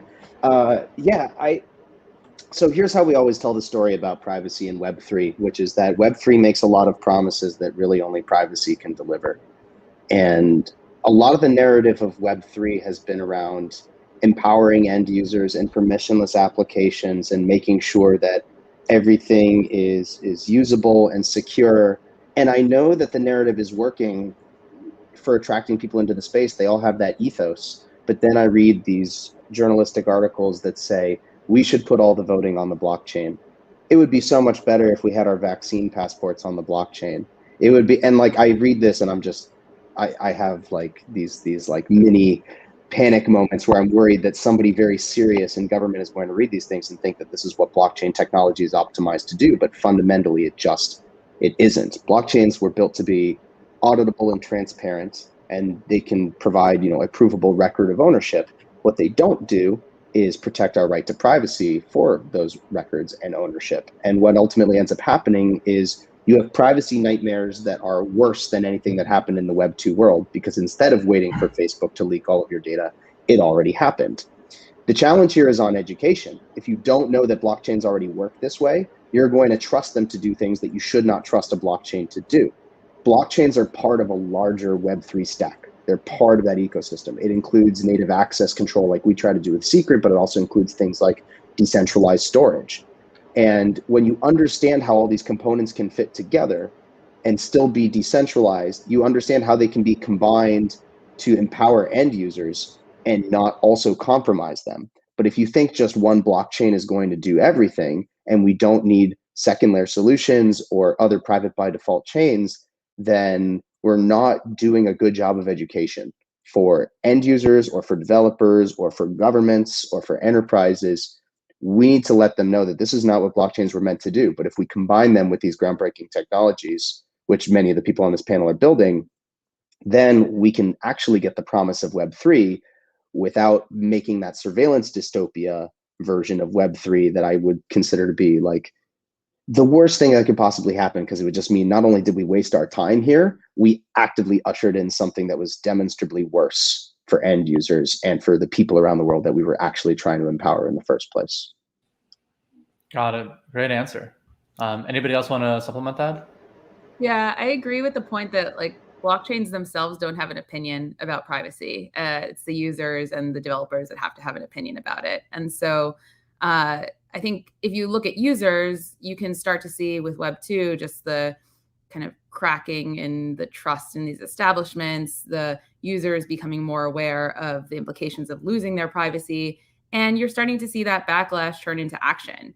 Apple earlier this year gave people the choice. Do you want to share your data across apps? And people, a lot of the times, are choosing no. And I think it's because of that awareness and that kind of new indication from users that they do want privacy that will put them in a good position to be able to evaluate different solutions in Web3 that will give them that choice.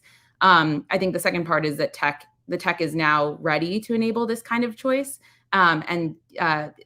Companies like Secret and Aztec and Zcloak are giving developers the tools to be able to build private applications. And without that, then like you wouldn't be able to even have this conversation.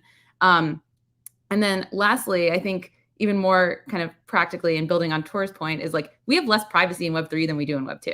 Like at least in Web 2, these things are stored with AWS. You don't really like have to worry about it too much. But none of that is true in Web 3. Everything is auditable. Everything is visible. And there's entire companies that are being built on mining this data, analyzing it, and then being able to interpret it and share that information with folks that are interested in surveillance. So we have less privacy in Web3 right now than we do in Web 2, and I just don't think that's going to stick, particularly as you're thinking about mainstream adoption and new use cases that aren't currently possible without privacy. Like no one would want their bank accounts, their vendor transactions, their salaries on chain. And I think that if you are able to put those things on chain and build cool applications on top of it without actually revealing the underlying data, like that will win over the siloed Web 2 architecture that exists. So I think it's a confluence of a bunch of things, but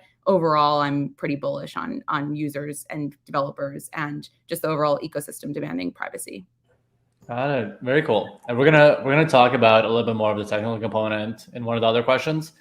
But one of the interesting points that Lisa mentioned is just around, Apple had a choice earlier this year to enable a greater degree of privacy. And I think one of the things that we're finding is that with many of the builders on this call, but also many of the builders in the community, the ethos is much more private. And so you start enabling those options by default earlier on, which changes the trajectory of how all products in the ecosystem are built.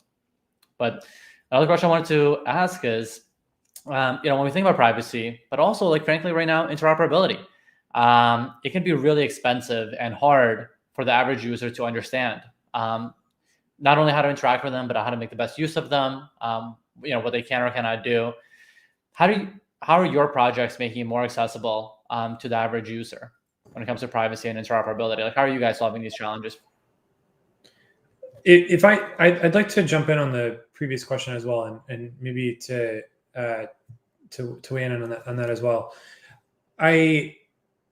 When we talk about Web3, I think especially people in the early days of the ecosystem had a tendency to sort of combine the Web3 vision together to assume it was equivalent or the same thing as the protocol layer, and instead of looking at the entire Web3 tech stack. So, while blockchains are pseudonymous, like the Ethereum mainnet is pseudonymous,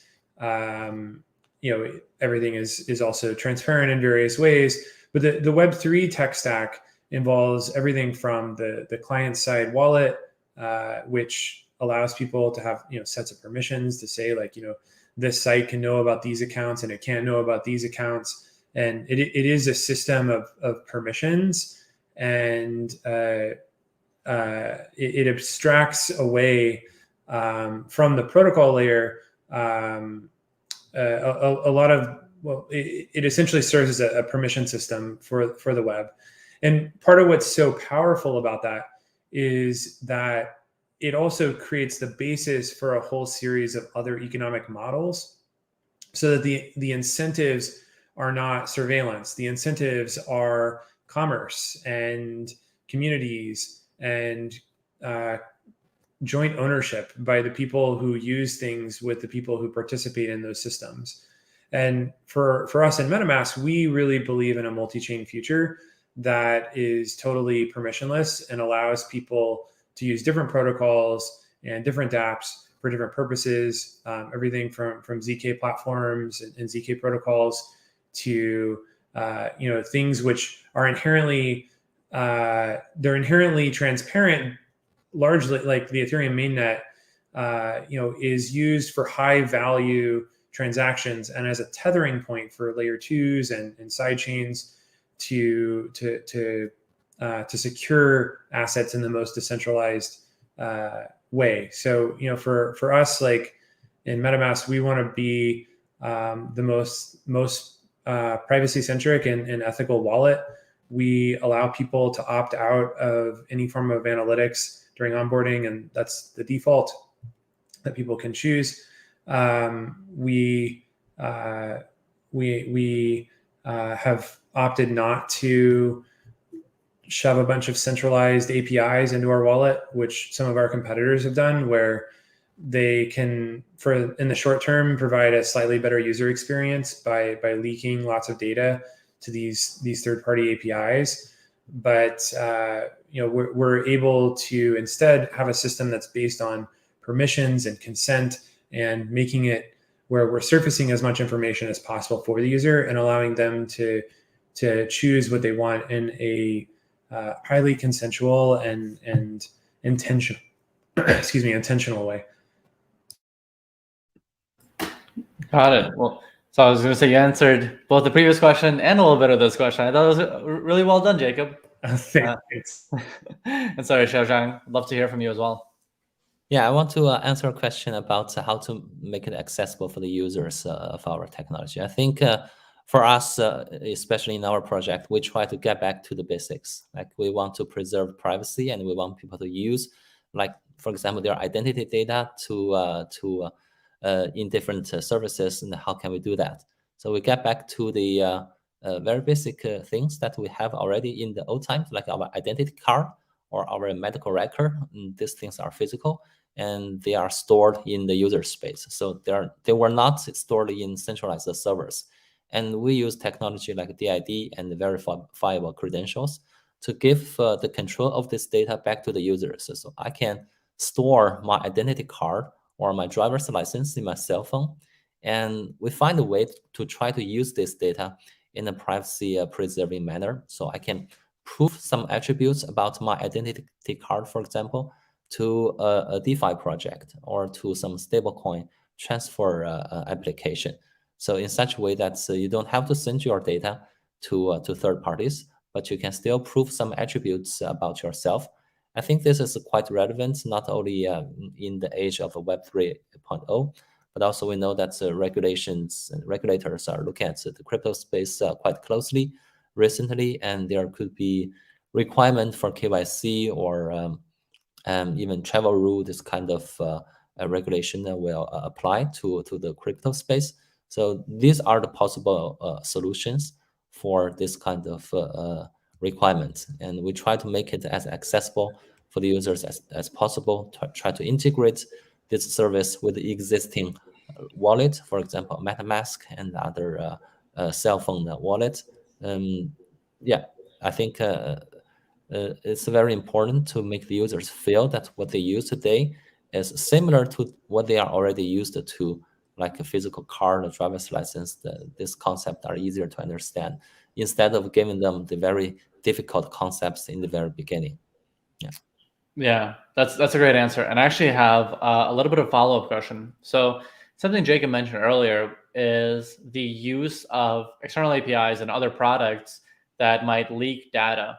And it's almost like very difficult to avoid it when you're building any kind of application, avoiding using the AWSs or the G Suites or whatever, especially when a user is handling their own data or so on.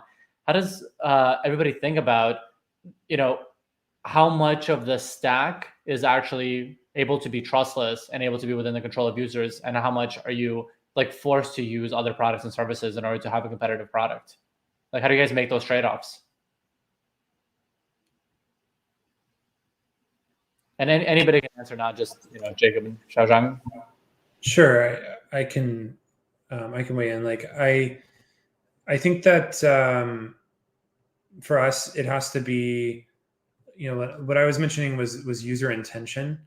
So you could argue that everything that happens in Web 2 is consensual. Like you sign some terms of service when you signed up for something that you didn't read, and which included like very long legal language that you were, you had no opportunity to really review, and everyone knows that you didn't review. But for us, we want to surface the details of what people are deciding, and in an unopinionated way, allow them to choose the things that they agree that they want, and to really make user intention a cornerstone of our UX principles. So, for example, a lot of people have argued, like, why don't you just stick all of these third-party networks into MetaMask, and particularly one of those, Binance Smart Chain. It has, not only is it a relatively centralized chain, or very centralized chain, it also, its RPC endpoints are hosted by Binance, and so a challenge that many people don't know is, like, when you add a third-party RPC endpoint, you're sharing your account list with that chain, and then you're sharing all of your account balance and all of your data to the Binance organization. And for us, like, we want these sort of things to be really, they have to be, there are people that are fine with that, and the people that are fine with that and that want to do that, they should be able to do that. But the decisions need to be surfaced to people, and they need to be based on user intention and highly consensual. And we want to provide a user experience that's based on those kinds of principles, and then also allow, like, for people that want to host their own node and that want to completely opt out of sharing information with any sort of third-party system, like, we want to enable that too. and to make it really easy and delightful to do so? So I obviously love MetaMask's mission, and they've been more successful really than pretty much any other user-facing application in Web3, and they have millions of users as a result. One thing that I'll say is that when you give users ultimately the choice about what is done with their data, not only do they need to be informed about that choice, but like it's hard to not editorialize about it on some level. Like at some point, if you're trying to educate them, it's also going to sound like you're taking a biased opinion towards another network. And if you say Binance Smart Chain, please note, has 20 validators and all of them are CZ, that's going to sound like editorializing, even if it's fundamentally true. And for most users, that's actually a trade-off that they're completely comfortable with, because they're there for the yield, but they're there to have it feel like Web 2. They're dipping their toes. They don't necessarily have the resources to participate fully in the Ethereum ecosystem, where things are more expensive from a gas basis. So the trade-offs that we made in the secret ecosystem is we made it clear that our message is all about privacy by default. And when you start using the chain, you don't have to wonder whether it's not privacy by default for some specific, application of that chain. The application will have to tell you if they are not private by default, and you'll be able to see publicly when something is not private by default. We're just shifting expectations, whereas the expectation in the Web3 world for EVM chains currently is everything is public by default, and it's going to be really expensive or not terribly composable to suddenly make it private by default. And you're going to break some of the connections somewhere, because you're going to have to do something to make that trade-off.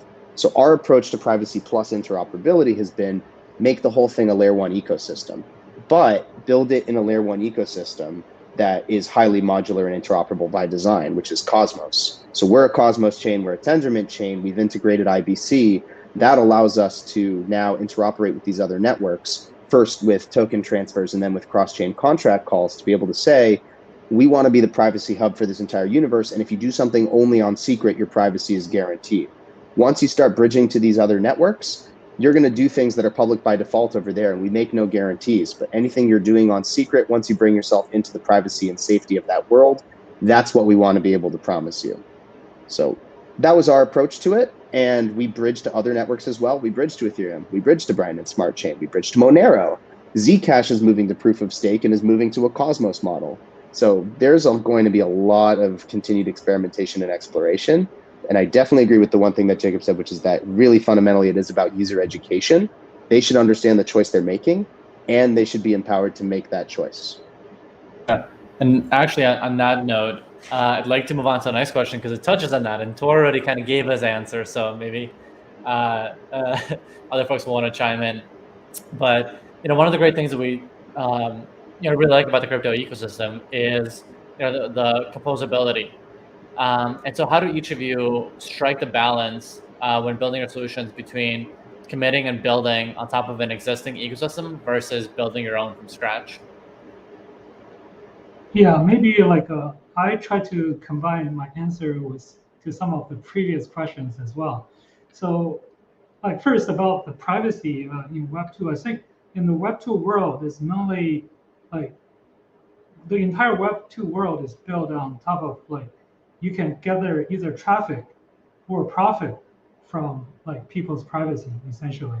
For example, we human beings have the desire to be gossip and pick other people's privacy, right? So that's a human nature. People want to build things, profit from it.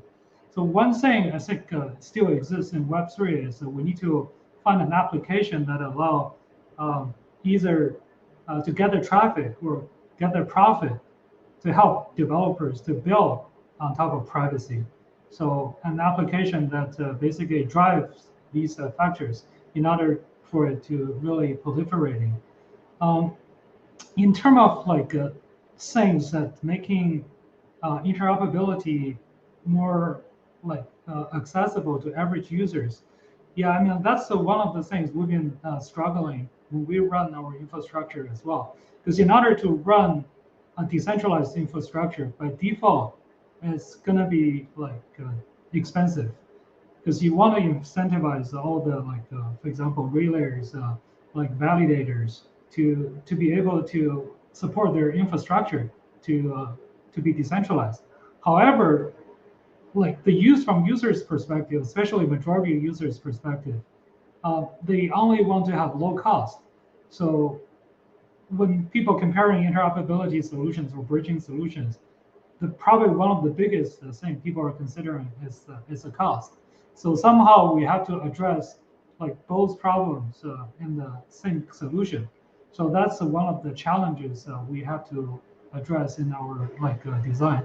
So for example, our first generation product is more for providing the capability. The second generation product we're working on is more to address both the decentralization issue and the cost issues. And also for user to be able to fully use the multi-chain internet, financial internet. I mean, a lot of things have to be addressed, and a lot of education has to be made. I think one of the issue is the existing wallets. Because from every day there's people in our Telegram group asking what happened to my fund because they were just thinking in order to send funds from one chain to another chain, you just need to send to another address, which may exist in a different chain. So a lot of people have that misconception. So somehow I think the existing user experience need to be improved to address that. One of the tiny steps we have made was we created a multi-chain wallet that people can see their balances on different chains and able to move around different chains. But it's still a very baby step. I think fundamental things have to be made on the user experience side. And in terms of modular and composability, that's the thing we believe the most. The entire crypto ecosystem is about composability. It's every project is only a small piece of the entire system, but you can grow your ecosystem, grow your user base by working with other projects, by making your product more modular. That's a whole reason that we believe, for example, when we look at the stack, we believe the bridges and routers should be just the physical infrastructure, just like the existing internet. It should be just like your home router. No one should be care about what kind of operating system running on top of a bridge, right?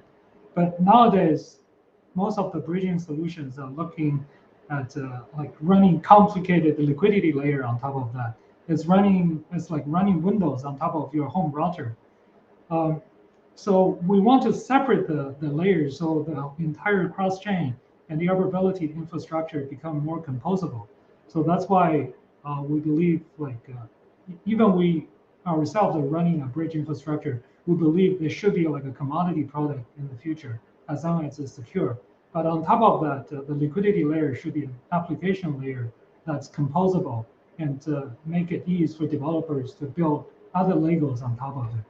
So that's why we started working on the Sumer project, which is a liquidity layer abstraction. Got it. That's super helpful. And so Tor went from, created their own and now interlinking. Xiaohan is a great believer in composability, creating this liquidity abstraction. Who else wants to chime in? I can chime in. So I think, when we look at the privacy solutions that have been created kind of historically, one of the shortcomings is just the lack of functionality and ecosystem built around those privacy solutions. And so when we came to market, the thing that we thought about was how can we not have that kind of cold start issue or that network effect issue. And the way that we did that was by building on top of a thriving ecosystem. And so Aztec, which is L2 in the Ethereum ecosystem, benefits from the fact that there's lots of development and lots of folks that are already transacting on mainnet. And the way that we're coming to market with Aztec Connect is we are aggregating similar transactions from Aztec users to interact with layer 1 DeFi. And the way that we do that is through our ZK rollup. So we're batching the transactions and then through bridge contracts, sending that to mainnet and then splitting the gas cost across all of the users that are batched in that transaction. And so we like to joke that users come for the privacy, stay for the gas savings, because you come, the early adopters are going to be more privacy centric, but then over time, as that network effect grows and there's more users splitting that gas cost, it's going to be cheaper and it's just going to make more sense to come to Aztec than even the other L2s. And the thing that we're really excited about with Aztec Connect is that we can be the first community-driven L2. So if you look at other L2s, you know, they have to work really closely with the core teams of the DeFi protocols to launch to their L2, rebuild liquidity on their L2. Whereas in Aztec's case, we're actually interacting directly with existing smart contracts and existing liquidity. And we're doing that through these bridge contracts that can be written permissionlessly by anyone in the community. It could be our team. It could be a community member that's just really interested in building this integration. It could be the core teams themselves. But the fact that anyone can build it means that we can be really community driven and demand driven in terms of where people are looking for this kind of privacy layer in DeFi. So yes, I think we're one end of the spectrum where we've plugged in directly to an existing ecosystem, and we're benefiting from the fact that, you know, right now there is demand for lower gas costs and demand for private transactions. And so Aztec Connect is bridging those two demands and offering both through our bridge contracts. Amazing, thanks. Xiaozhang? Yeah, quick comment on this question. So we started in Polkadot because the substrate framework for building a blockchain is quite flexible. So we get easily started from there. And it is also possible for us to bridge our service to other parachains in the Polkadot ecosystem. But when we are building our first real product, we call it ZK Pass. It is used for helping people to meet regulation requirements. We understood that there are a lot of needs in other blockchains too, like Ethereum, Polygon, Solana.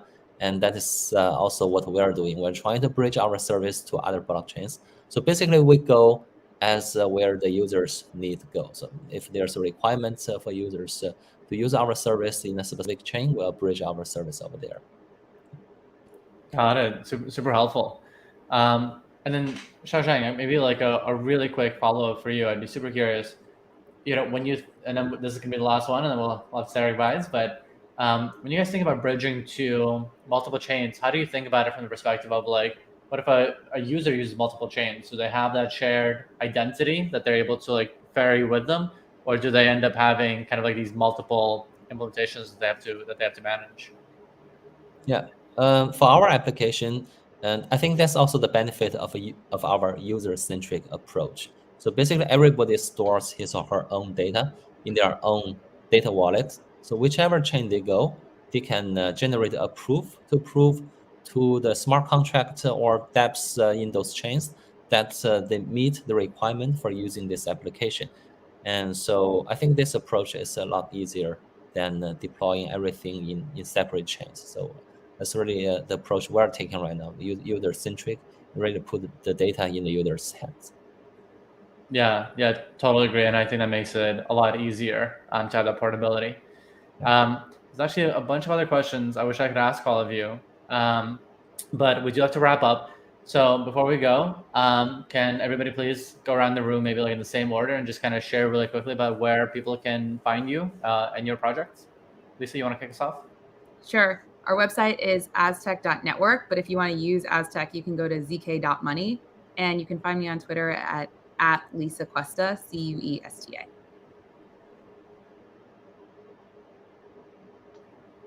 Tor, you're muted. Me? Privacy hat? Yeah. If you want to follow Secret Network, it's at Secret Network on Twitter. The website is scrt.network.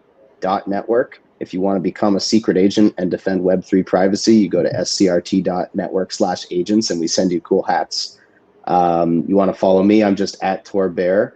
We have dozens of applications you can get started with. We've got an NFT marketplace launching on Friday. Just come hang out. We're really fun, I swear. We all talk like this. We all wear this hat, and we all have cats.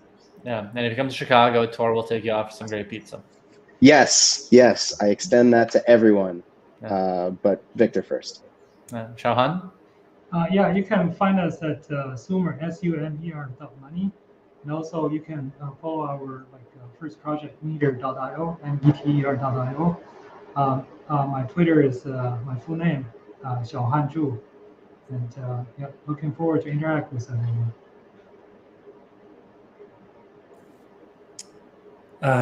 For MetaMask, people can find it at metamask.io. Strongly recommend going directly to the MetaMask site.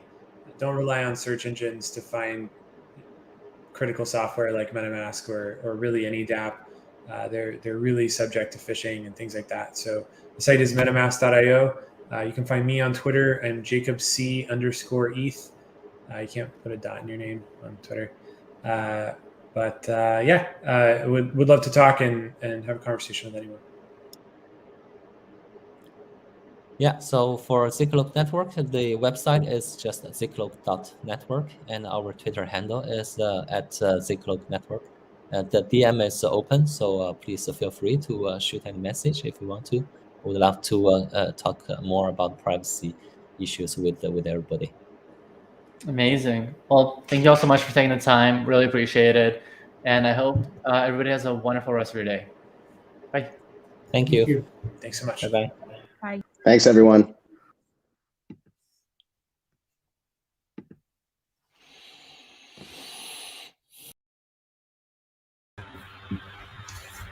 Thank you. Thank you, speakers. This concludes the panel portion of our demo day. I want to thank all of the speakers for the wonderful and insightful conversations.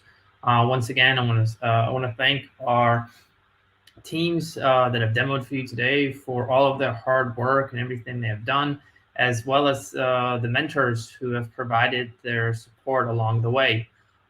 If you are building something cool and want to become part of this ecosystem, reach out to us either through our site, sanctor.com, or you can find us on Twitter or Telegram. You can reach out to all the partners directly. If you're a mentor who wants to become part of this ecosystem and help kind of guide our early stage teams along, same thing, reach out to us either through our site or Twitter or Telegram.